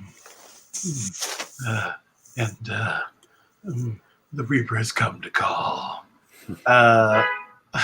Well, you know what we say to that. Not today. Yes. Actually, Or we here's sing my Or we sing a song. oh, we sing. theory Oh, for a minute. Oh, I know that song. Save it. I don't remember how it goes then. I think what happens in the combination. So seeing, because this thing has already looked at you. I think we're just gonna sort of fast forward the fiction a little bit. That I'm so sorry that I'm yawning. I'm sorry. it's okay. It's 10:30. That's part of it. Is it Oh, like? it's fine. I'm not. It's not that I'm. It's not that I'm tired. It's just that I'm yawning. I think as a dying elder, you see this thing look back at you again, and the way that it hits you is this kind of very heavy realization that like this whole place is steeped in this tradition of sacrifice, and ultimately something is going to be sacrificed, and whether it's you, whether it's your companion, your condition is basically you have the suspicion that someone else is trying to sacrifice you, so it might as well be it's kind of you or them, basically. Excellent. And So I'm also skilled in sacrifice. Oh, you're writing it? No, I was saying I was just piggybacking on the thing you said before. I think it was really cool, the idea of like, oh, there's maybe we can reverse this. They're a ritual, but part of you is also thinking maybe my companion here has other agendas too. Maybe, right. Yeah. So I think maybe I was thinking maybe that now I fear that if she's real and she's already taken my sister, that she's vengeful. She wants to sacrifice me. Oh, I like that. Mm-hmm. And that through Cation, she's going to try to reach out and take. She may have already possessed Cation. This may have been the plan all along. That's cool. Let's go with that. I put paranoia about sacrifice in my conditions. Yeah. Sacrificial paranoia. Mm-hmm. But as you're having all these conversations, that weighted like marble or glass bottle that you're holding, like slips from your hand, Cation, and drops to the bottom of your little rowboat. Oh, and the orb? The orb. Shit. And it like hits the bottom and rolls abruptly towards one side, and you almost both of you feel like it's pulling you. And you kind of first you're like aware of that in your conversation, then you look up and you realize that like the other boats around you have been like pushed away from where the effigy was thrown into the water. And it's almost like they're being repelled from the island, like the ocean is roiling and reacting to the ritual. And we're being drawn to it. You're being drawn towards what almost looks like the start of a whirlpool at the edge of the island. I'm like, see, it's what I was saying. Once we get to the eel's teeth, everything's going to make perfect sense. It's going to be fine. And you're not in your right mind. I start like wrapping my arm up in like in some sort of cloth just to try to like stop the bleeding or whatever. Yeah. Oddly enough, it's not bleeding, even though you're unraveling. It's creepy. But if essentially you are both at risk of being your boat's going to either be like pulled under the water, or you're going to have to find a way to or dash against the rocks, but you need to find a way to kind of prevent that and get safely onto the island. If we get, I mean, because I'm going to want to go down in the water, as the guys said that the stuff was buried. Mm-hmm. So, I mean, I'm probably going to grab that heavy ass orb, put it back in my bag, and jump out of the boat and just be like, Okay. come on, Diane, we got more work to do. And I'll try to stop you before you jump. I don't know if that's going to work, but if we can try. Because I do have another ritual that would give us gills so we can breathe. But if you've already gone, then I'll just do it on myself. I don't know. It's probably one or the other. I think because of like the combination of things happening, it's going to be some kind of risk roll, either to save yourself or cast a ritual on one of you. So wait, Diane's up to 5. Yeah. Oh, you are as well. Ooh. Wait. No. I should be at 4. You're at 4. Okay. Right, because of that. Yeah. Oh. Mm-hmm. But this could put me up to 5. You still got plenty of room. It's going to be a beautiful day. We're going to find that treasure. We're going to go home rich men.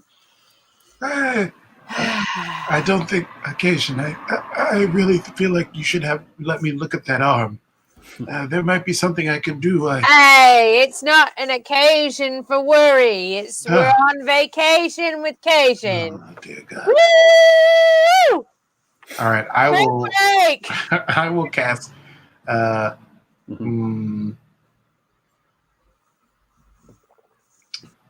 will attempt to. What do I want to do? Something actually. Really here's a thought, because the rituals are open ended. I mean, it's basically try to jump out of the boat and get onto dry land, or it sounds like go the route of like breathe underwater and just go into the water. So like you could try to cast it on both of you and see what happens. That would be my goal, because what I think I want to do now is swim down there and try to talk to the Tide Queen. Okay. Yeah. And see if I can wrest my young friend back from the precipice of madness and beastdom. Break! Oh my God. I like this. So I think, so it'll be a ritual. So a dark dice. We're kind of just like going with the fiction. Like, you can cast it on 2 people. It's just, there's always a chance of something going wrong. What could go wrong here besides being dashed against the rocks or pulled under the water? Oh, yeah. Well, I mean, I could try to cast it on 2 people and it not take effect. And we could also just turn into a full-on fish. Drown. Oh, it could be like too potent. Could be too potent, we could lose our human minds and become fish beasts. There's a lot of yeah, there's a cat. Is that a Tyrion? That's Tyrion. Mm-hmm. What skills would? Well, I was thinking maybe my skill in sacrifice, but that's really a background skill. But that's the only one that really applies to this kind of magic-y shit. Yeah, regins, herbs, surgery. Yeah, I mean, I guess you could say I don't know, are you willing to make a sacrifice here? It sounds like, I guess that's how it would tie in, maybe. I'm thinking that, maybe I lose some aspect of my life permanently by trying to cast this ritual. And in fact, it may be that the reason I'm of such advanced age is that this magic takes life essence from me, preserves my life, but makes me old and Oh, cool. and unable to enjoy. Like Benjamin Button, sort of, but Like kind of almost self-chosen. like Dorian Gray in reverse. Oh, Like long lived, but getting older and more decrepit. I kind of have a a devil's bargain to tie into that. So basically, if you're using sacrifice, maybe the devil's bargain that could go with that is like maybe this is the last time you'll actually be able to cast this ritual. Yeah, I think that is true. Or I mean, maybe not, but as far as you're aware of this, you're like, this might be the last time I can manage to pull this off. Yeah, I think it makes sense that maybe I thought this adventure into the these treasures would help me find some sort of thing that would allow me to reverse the damage I've done to myself, and that I knew I only had a few more of these rituals in me before I expire. That sounds pretty cool. Yeah, I like that. So this possibly this is the last time I could conduct this spell without severe damage to myself. Mm-hmm. So a dark dice for the ritual, and then two light dice with the devil's bargain. All right, 2 dark, 2 light. 1 dark, 2 light. You can always dark? add an extra dark one to re-roll things if you want to. Okay. Here we go on the left side of the screen. Rolling. Come on. Well, you got to roll. There we go. Mhm. Uh-oh. Oh, wow. Well, it was a good run. Amazing. I think so. I think we can still. I think it could still be another cool scene with both of you being at this state, but if you Wait. succeed. but that was just to 5. That wasn't. Oh, sorry. He's not as high as you. Yeah. But you ruined. It does go up. But first of all, you Nobody's as succeed. high as Cation. What does it look like? What does that success look like? It is. I remove a small. Like they look almost like knitting needles from my travel cloak, and I put 1 in the water and jam 1 into my into the side of my neck, Whoa. and I say a few words, and like dark, like sort of like actinic energy plays over my face, and then I pull it out, and I have gills, and I shove it into Cation's throat, Oh, and say the same words as I'm starting to suffocate because I can't take in oxygen, and then remove them, and then maybe like my hands I just lose control and drop them and just fall backwards out of the boat. Can we also, just for amazing like effect, if it's all right with both of you, can we say that like because I'm already at 6 that I can't take like a spell changing me, and so for me you just shove the thing into my neck and it just, Kill you. it just pierces me, and so just blood spews out and I just like fall over the side of the boat. We can. Yeah, I mean well, that works. Well, Also, or I'll be distraught. or can we he say that? succeeded Can though. we say right? So can we say that happens? And maybe it seems like I'm dying, and then when I hit the water, like I get gills a little bit, so I'm kind of like a dead fish, That's or like great. a dying fish. So- I'm a dying fish. I'll shove the needles into my throat and change, and then shove them into your throat and say the words, and nothing happens, and I'll look you in the eyes and go, "I'm so sorry, my friend," and then fall back thinking that I've killed you. Nice. Yeah, and then you see me flop into the water, but then somehow a little bit of life comes back Mhm. into me, but I'm like a sick fish. Yeah, and Sick fish. I will wrap my arm in Cation's, and I will look towards the effigy, and I will try to draw its gaze once again as I swim towards it. And I forgot what the devil's bargain I took was. That's that's the last time. Yeah. Yeah, So- so I'm now very diminished in my my form. I'm still capable, but I look like the Crypt Keeper, essentially, like Somewhat deflated. very skull-shaped head. The liver spots have become more pronounced. The skin is sallow and hanging off of the bone. These gills, and my robes are kind of flowing around me in the water, almost as if there's no body there. I'm slowly losing substantiality. There's something else that changes with this too, is that you, because I have to give you a condition with that ruin going up, you fall into the water for a second. You're thinking, oh no, I've killed my companion here. But as you hit the water, the first is that sensation of like feeling, not needing to breathe anymore, and the life blood of the ocean. You're almost like you're swimming in this salty like life blood. It sustains you, and then you're somehow through it's like maybe as an older man, your sense of smell had started to fade a little bit, but now everything comes into this sharp focus, and you smell blood in the water. You feel hungry. Yeah, and you have this sudden urge to. You're not done yet. You need to meet your twin. You need to fix things here, and you need to feast on live prey to sustain yourself. You pick up this blood in the water, and you don't see your companion right away because the water's swirling.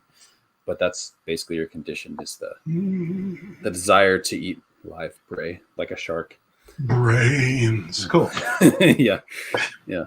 And actually, here's the funny thing. I think you guys basically have skipped you've skipped a couple things the way it's worked, so it actually there's a way we can tie this all in. That's cool. Yeah, I know we were supposed to go to the island first, but no, it's fun. Bump that. No, we're on vacation. We on vacation. Yeah. No, I there's been a couple cool things here where it's thrown things for loop, and it's super interesting. So I think what happens, a couple things you both notice separately. For the moment, you're maybe lost in this swirling current. But Cation, on your way down, it's again weird sensation of your neck opening up. And first you think you're just bleeding out, like you've just been cut. You've seen other, people, maybe in some really ugly fights or something, be cut at the neck and bleed to death. And you're thinking, this is me, but then like you don't die. You feel sick, you feel weak, but you're floating in the current and somehow you're not drowning. But you see other things kind of on the side of the rock as you're going down. It's almost like you can see pretty well in the underwater, the light coming down. This is the cartoon version we're getting. There's other things that have fallen. You can see all the different treasures that have been thrown overboard before. Oh man! Or hints of it. The water is dragging you along. You can't quite stop to grab it. You see like fractured. But I am trying. I am like. You're trying. Yeah, pretty helplessly. There's kind of things like sweeping by your vision. You see like seaweed growing off of skulls, almost like it's hair. You see like a pair of boots that are lashed to a boulder that's been like empty boots. Maybe someone was dropped overboard once. Timbers from like old boats, tarnished like coins and stuff. And you're just like, seashell, this is what I was here for.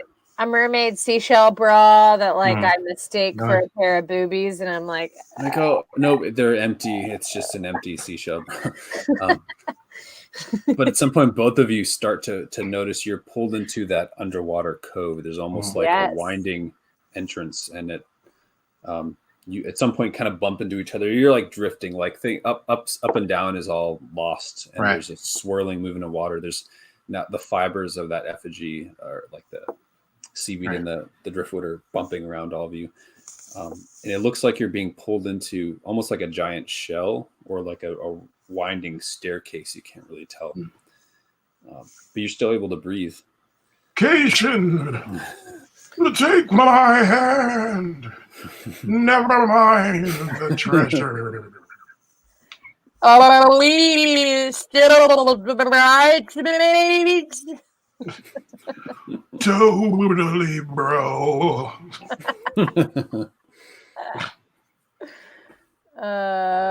Yeah, I'll take your hand, but I mean, like, you notice this is like the limpest Mhm. any appendage of mine has ever seemed. It's just like ugh, like it's almost like my limb is made of jello. Yeah, and I'm being tossed around like a rag doll because I essentially have no real weight or substance left in my body. We're just little bags. We're just little bags of bones and We're guts. basically just brains and gills at this point. Although, sorry, character name Diane. Yeah, you're still Diane. Please, Diane. I'm Diane, but my name's Diane. Diane. Don't say you're Diane yet. You. This bloke can't even get our names right. What business does he have telling a story? Oh, it's not my story. This is just the little fish in the water witness this happening. Yeah, just call me Ishmael. Yeah. Oh, snap. What a small world. A friend of mine is reading Ishmael as a Instagram Live thing nightly. Oh, interesting. Right now. Yeah. Anyway. While you're holding your companion's hand, you see further down the tunnel. It looks like a couple other corpses. At first, you think they're also holding hands, and then you realize they're all bound together, like holding on, like as if they were in this struggle. Like a chain of regrets? Not literally bound. They're like all holding on to crumbling. Well, yeah, that would be pretty good. No. A crumbling chest, like a rotting wooden chest. It looks like they've been struggling. Being pulled towards that chest now by this. Yeah, these are also things in the tunnel as you're being pulled along that you see. Yeah.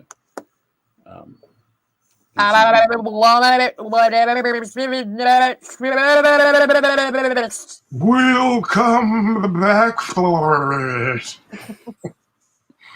I think I'm trying to see where this whirlpool leads. I think there's something truly bizarre and powerful and magical about what's at the end of this. That I think is worth more than the treasures we see outside of it. Yeah. And time-wise and narratively, things are so far ahead of the surroundings. I don't even have to like show you more disturbing stuff to make you want to go in there. You're being pulled along. Okay, that works. What? Skipping all this cool stuff that could have happened. No, it's perfect. But the curving steps, you see these ridges along the tunnel that look like they're either like the ridges of inside of a shell, or now maybe the steps of a lighthouse as this tunnel is curving. But it's going down, and you see this faint glow coming from further down. Wait, a lighthouse? Like the lighthouse that I know? I don't think this is like any lighthouse you've ever seen. Okay. It could be. Is there something that makes you think that, or that's like familiar? Yeah, I'm going to say that I see a silhouette somewhere in there that looks like Bill, who guards the light that I keep. Creepy. That's pretty cool. And you're, at this point, what was the last condition you had? I forget. I still have that feeling of drowning, but then also... You are drowning. Yeah, right. But drowning, unraveling, and did I give you a last one? I don't think so. Oh, shit. Okay. 1 second. Because I think that might be something here. No,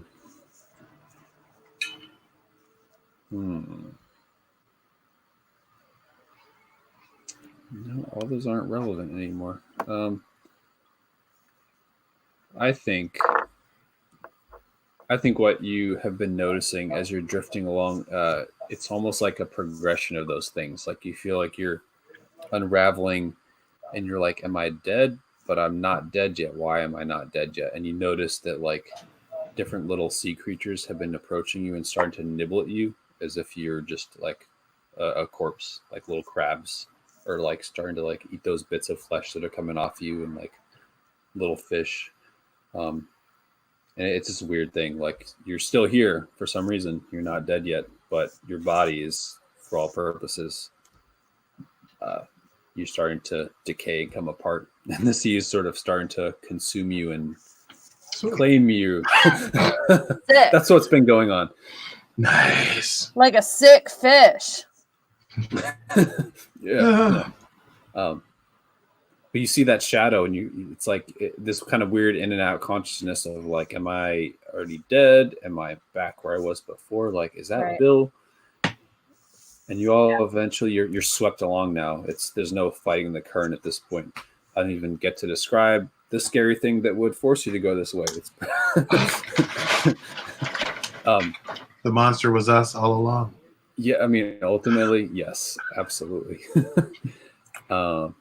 But again, swirling in the current with you are pieces of that effigy, other pieces of treasure that are like just out of reach, and you're swimming after them, and like maybe that's the thing you were looking for. You see a couple of things you notice. Cation, you see a locket at one point. It's almost like floats in the water just out of reach in front of you. It's like opens, and there's like that same like image of that first love of yours, like, but it's like in this antique locket, like it's like 100 years old or something. Like maybe it's been under this ocean forever. But it's the same image on the inside. And Diane, you see some other possession of your sister's. What would be something like personal to hers that you recognize? Or I can make it up. She wore a necklace of polished river stones and small mollusk shells that drowned with her when she died so many years ago. We never recovered it. You see that floating, like wrapped around like a piece of an old oar, like Molly. a broken oar. It's Yeah. like wrapped around. Yeah, it's just out of reach. It's creepy. This is getting towards the escalation now here, and you both are drawn. And now again, before like up and down were all mixed up, and you realize like you thought it was down, but it's up again, and you're coming towards that light, and it's coming from. It seems like a submerged lighthouse. You're pulled up, still underwater, into this central, like open chamber. And the source of the light at the center is this pile of treasure, and it's almost like a nest of like splintered ships and timbers and old sails and netting that's all just kind of woven in this current and glowing from inside of it are all these treasures. And there's a figure sitting on top of it. And you're both just captivated by this, kind of like a version of that effigy, but this one is just like swaying in the current, and her shape keeps changing. Like her skin is like glimmering, iridescent fish skin, and then her face is made out of seashells. Then it's made out of coral. Then it's made out of like, like brilliant purple and green, like sea anemones. And her eyes are like these glowing seashells, and they're like silver coins. It's like very shifting, changing form. And this is the Tide Queen herself, the embodiment of these rituals over centuries. And she's been here the whole time. And all around her are these different creatures of the deep that are her court. And they're these huge moray eels with sharp fangs and circling sharks. In the background behind her, there's other deep sea horrors that you can't quite understand what they are. There's like long split legs and tentacles and all sorts of things. And they all kind of move forward, ready to just consume you once and for all. But they don't quite yet. And you both feel that sensation again of the Tide Queen looking into both of you. And you hear a voice in your head, and she asks you what you are here to offer her. That so many people have made offerings for so long, and it's never satisfied her hunger. They're all empty gifts because everyone was always asking and demanding something else. But she asks you what you have to offer. Why are you here?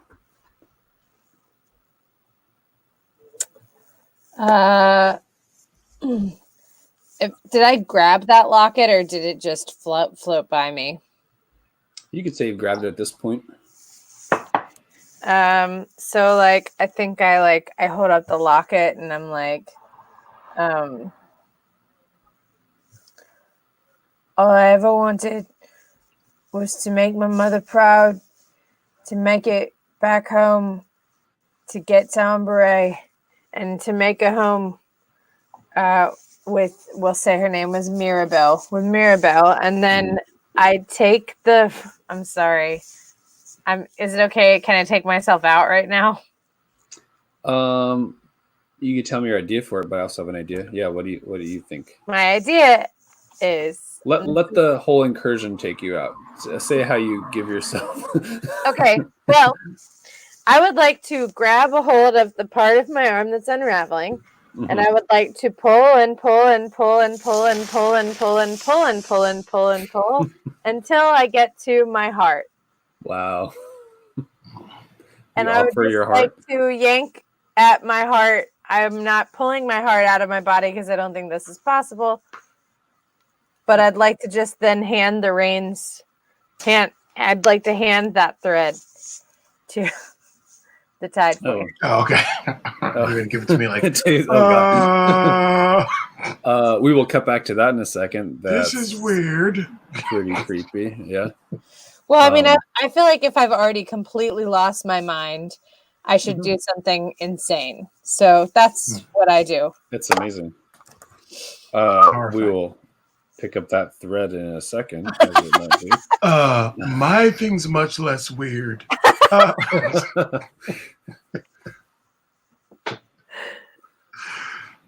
Wait, should I go or did you want to? I'm gonna come back to what's happening there, but with that question in your mind, and you see the whatever I forget. Yeah, you offered the hair. You see, it's almost like that hair that's stuck to. Or no, that was sorry. I might be mixing things up. Yeah, I didn't have a locket, but you changed the lock of hair that I threw into a locket, so I just went with it. Yeah, we both talked about hair. opening up a picture. Yeah, you both offered hair. Okay. Yeah, you see like the whatever bit of hair you've offered. It's almost like for a second, like in that shifting image. Then she looks like your sister for a second. Then she's something else. But like in the weird seaweed hair, it almost looks like your sister's hair again. Like maybe your twin is in there too somehow. But how do you respond to the asking what you brought her ultimately? I am a man at the end of my days. I've come here because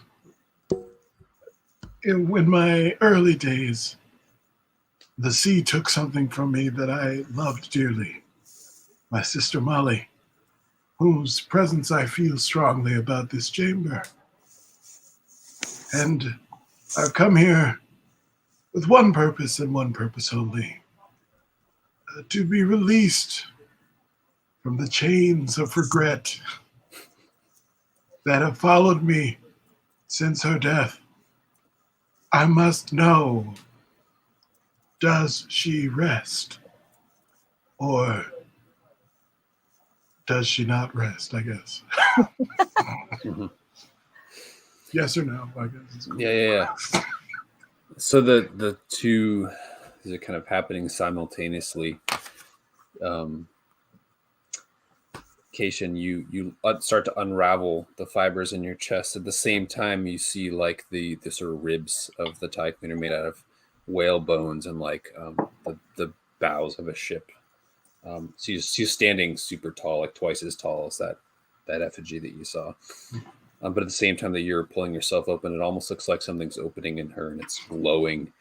And her arms open, and she just says, "It's okay. Come to me." And she like opens her arms and like slowly embraces you as you're unraveling, and your threads are all kind of weaving together. And it's very disturbing if you were to see it from a distance. I saw it. Exposed heart. Yeah, you see it. Is like coming close and resting against that glowing heart, and it's almost like sea anemones and glowing bioluminescent like sea creatures and treasure at the center. So romantic. And you see her face for a second, looks like maybe it is, your mother, or maybe it's that love you hope to see again. It's very calming and reassuring, and you know that you will be here always. And you merge, and you just dissolve, and your fibers become part of this effigy. And at the same time, Diane, you ask, has my sister been here? Sorry. It's cool. Can we just take a second after you did that shit to my friend? That was fucked up. And just need to process that for a minute. Cool. Okay, so what about my sister? You're not going to do that to me, are you? You're going to do that to me. You're floating there, and maybe I think that there's that you realize all these different like sea creatures of her court.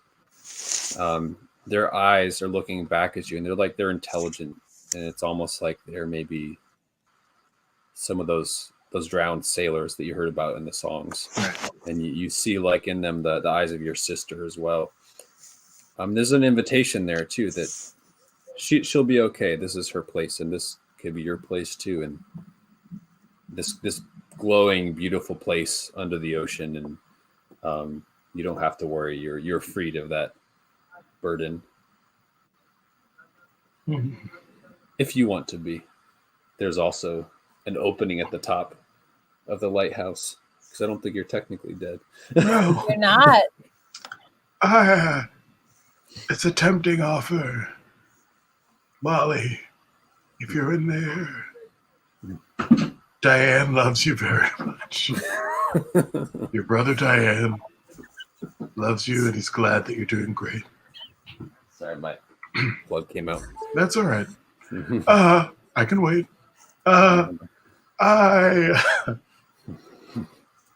I don't think my work here is quite done, but I humbly ask the Queen of Tides to release me to the shore once more. And there's the open water, and there's like a light coming from above. And she just kind of looks at you with this knowing look, and then you remember that you can't cast that ritual anymore. And Damn. part of how it works is Yeah, you can't breathe air. You will literally drown in air. totally forgot about that, dude. Breathe in water. Okay, change of plans. But perhaps, I have ideas about that, unless you have some. I don't. My only other option is I don't want to be here, though. I think he would rather die on the shore. Mm-hmm. Unless there's I can't think of any cool way to reverse the damage. Then like the Sea Queen could return him to the shore to slowly die on the shore. Yeah, you could crawl ashore on your own way. I was gonna say you're bound to the sea because you can only breathe underwater, but that sounds more your own course of action. So Yeah, I think I'm gonna go. I've had a good run, and I'd like to see one last sunset. How about that? Mm-hmm. That's pretty good, pretty dope. And then I'll say, take care of young Cation. He's a troubled lad, but I hope he finds some peace down here. A vacation of sorts at long last. And then I'll pick up some kind of stiff driftwood and slowly ascend the lighthouse staircase. But just wait under the water until you see the sun's about to set. Oh, yeah, totally. Want to get out of there. Yeah, totally. You know? I can just hang out here on this step until the sun comes up, right? Okay. And now, sunset. All right, this was dope. Thanks. And I go up out of the water and immediately start gasping and drag myself onto the shore and maybe put myself on a rock and like a seal, and maybe that seal swims by just as you're dying. Yeah, maybe I see the seal and I go, they'll be with me till the day I die. Nice. Yeah. 1 year later. Oh shit! What? Epilogue scene. What? The festival is happening one more time. The villagers are getting ready for the spring season. And there are other travelers hopeful to come and find treasure who were like you were approaching this ritual a little bit on edge, a little uncertain, and they come up and they make their own offerings among all the different treasures that have been woven into the effigy. One of the eyes of the Tide Queen is full of this glowing crystal or glass orb, shining with that aquamarine and flecks of blue that's been placed there somehow. And in one of her, she's holding in her other hand a staff that no one can quite remember adding it to her, but it's there, added to her form, Right. along with many other layers of things from every season that the sea is reclaimed and accepted and made a part of itself. The end. Whoa, dude. Wow! That's cool. What That a was sweet. story! Wow, you really pulled a story out of our untimely demises. Also, It was like great. I feel like the time on this, like, so nice. Like this is Yeah. basically like a good solid feature film. That's right. 2 hours 18. Oh, you know? yeah. Yeah. 2 players, it's faster. Also, we kind of skipped rings 3 and 4. Yeah, because Which is fun. you know, Yeah. Because who needs them? Yeah, No, yeah. I'm kidding. listen, Keisha got sick, then I got Mhm. sick, and it just there was no recovering. Well, Should I like how- should we do like a talk back with the viewers? Yeah, you do know? like a Q&A. Yeah. Actually, what we that was what. Wow, the viewers are really revved up. Oh yeah, they One- are. They've got their motors running. Yeah. Yeah, that was. One thing that I've done with groups that I think is cool. I mean, we've played a lot, but even if you know each other or not, is called people do stars and wishes, where you say like yeah. stars is like a shout out of a moment you liked or thing another person did you liked, and then wishes are like if this were gonna be another session, you could be like things you'd hope to see next time or things you would have liked to see or whatever. Which is a fun thing. I mean, stars. If I were gonna throw those out there, stars for both of you, like Cation deciding to. The scene was gonna be like, yeah, you go to bed. The next day, you're like, no, I'm gonna go out and try to steal treasure, and like Yeah. it got worse for you. It was amazing. Like it pushed things along, and then the role play choices like just propelled the story. It skipped past fun stuff, but it all tied in really easily because of just how badly things were going. Mm-hmm. And obviously all the voices and the song and everything was just amazing. That's the only wish I could think of was getting to like show more cool, creepy moments. Like if you slept on the island, you would have weird dreams that would be more Oh foreshadowing. yeah, definitely. You'd wake up, it just fun stuff like that. Yeah, And I kind of. Yeah. I like that. I mean, I kind of appreciate that the way this game works. It's like you could go from like we're chugging along to like it's all completely capsized, Yep. pun intended, and Yes. like 40, this and that, and then 10, I'm dead, I'm dead, so it's exciting Yeah. in that way. Yep. And that you really have to Mhm. play into the death thing. I think a star for me would be I really enjoyed. I guess the star. This can't be a wish too. The star is all the like weird time bendy stuff that was happening in the whirlpool and what that might mean. And my wish is tied to that. I wish that we could have played in there more. Like, Mhm. why is Bill showing up, and why do I see Right. something from my sister, and is the whole sea being collected here, or whatever? It was fun. Yeah. Mhm. And then I just enjoyed. This was really the role playing. I feel like the characters were like pretty solid from the start, Yeah. and I knew exactly how we were gonna like repartee.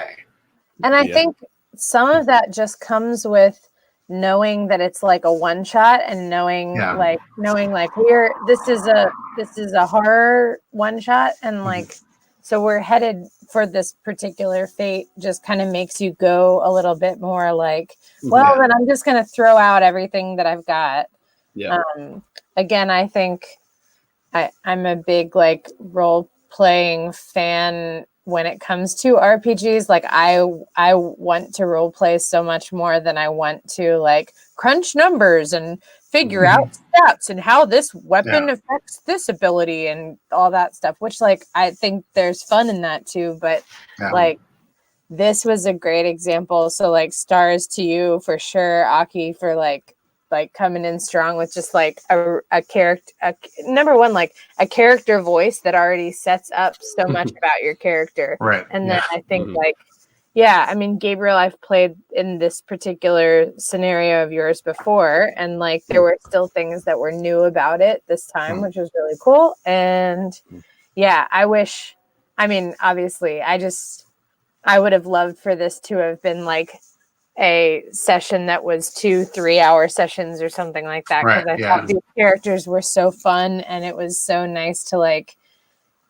I don't know, whenever you have like an elderly person and then like a cocky young person, that's like always a fun dynamic to watch. It was a weird turnaround too, because my initial idea was that my character was like slowly sort of had like this dark, corrupted side that he sometimes could not control coming out, and then but your character wound up becoming the corruption thing. Yeah. You know? And so I kind of had to like role play off that. Like, what if my guy's like not the loose cannon? We also didn't really go in the direction of like trying to take each other down. And part of that, I think, was just that like my ruin just went up so fast. Yeah. So, there was no time for it to, Yeah. It was like you were a beast when I woke up in the next morning. Exactly. Yeah. But I wasn't a beast that was trying to take you down either. Right. And I don't know, some of that I feel like is I do feel like I have something of a predisposition, like, you know, back in our D&D playing days, which like I was still interested in playing D&D at some point in time, but like, you know, I played some characters that were like, you know, chaotic neutral or whatever, and I feel like I never played them like chaotic neutral. I was always playing them like, you know, more Part of like, the team or whatever. I'm still like, I have a hard time, I think, breaking from my natural sense of like, well, good naturedness, which is why I was like, well, I'm gonna make Cation just wake up in the middle of the night and steal, because I thought that was great. That was a strong choice, and I was like, man, I was like, no, I don't think my guy would be aware of that. I mean, he might sense it the next day if you had succeeded and not gotten all fucked up. Totally. You know? Yeah. That was cool. But that's how it happens in real life. I mean, people are just like, oh, I have a moment to do this thing. No one's watching. Right. Here it goes. And then that's how lives get ruined forever. Indeed. Yep. Don't steal from ancient living effigies. Yeah. No, that there are a lot of cool things like that pushed it forward, because normally, so now that we finished the structure, basically the first ring is basically like supposed to be an easy challenge, like that sailor, like you could have gone with the bargain, you could have just killed him or whatever. It doesn't really matter. So to kind of build confidence, give hints. The second one is supposed to be like obstacles in your way. The third ring is basically supposed to be this moment of rest where you get to like maybe reflect on why you're doing this, like have a campfire scene.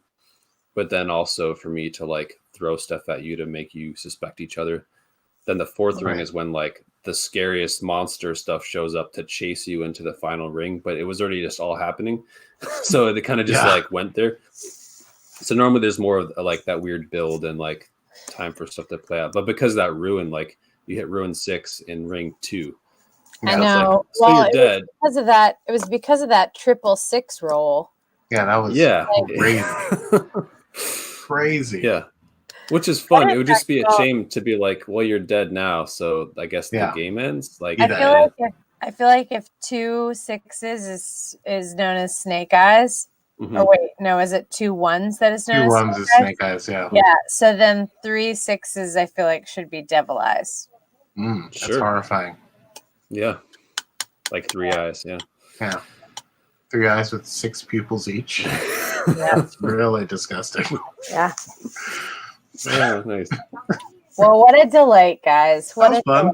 delight. Yeah. Take us away. At one point in time, I think, Gabriel, you were maybe describing, or no, it might have been that, Aki, you were describing the, like, how you were making the person, like, feel like they were drowning. And I was like, oh, man, I hope none of us had coronavirus triggers. Yeah, no, I was thinking that at the same time. I was like, it's too late now. This is how I'm deciding to deal with this guy.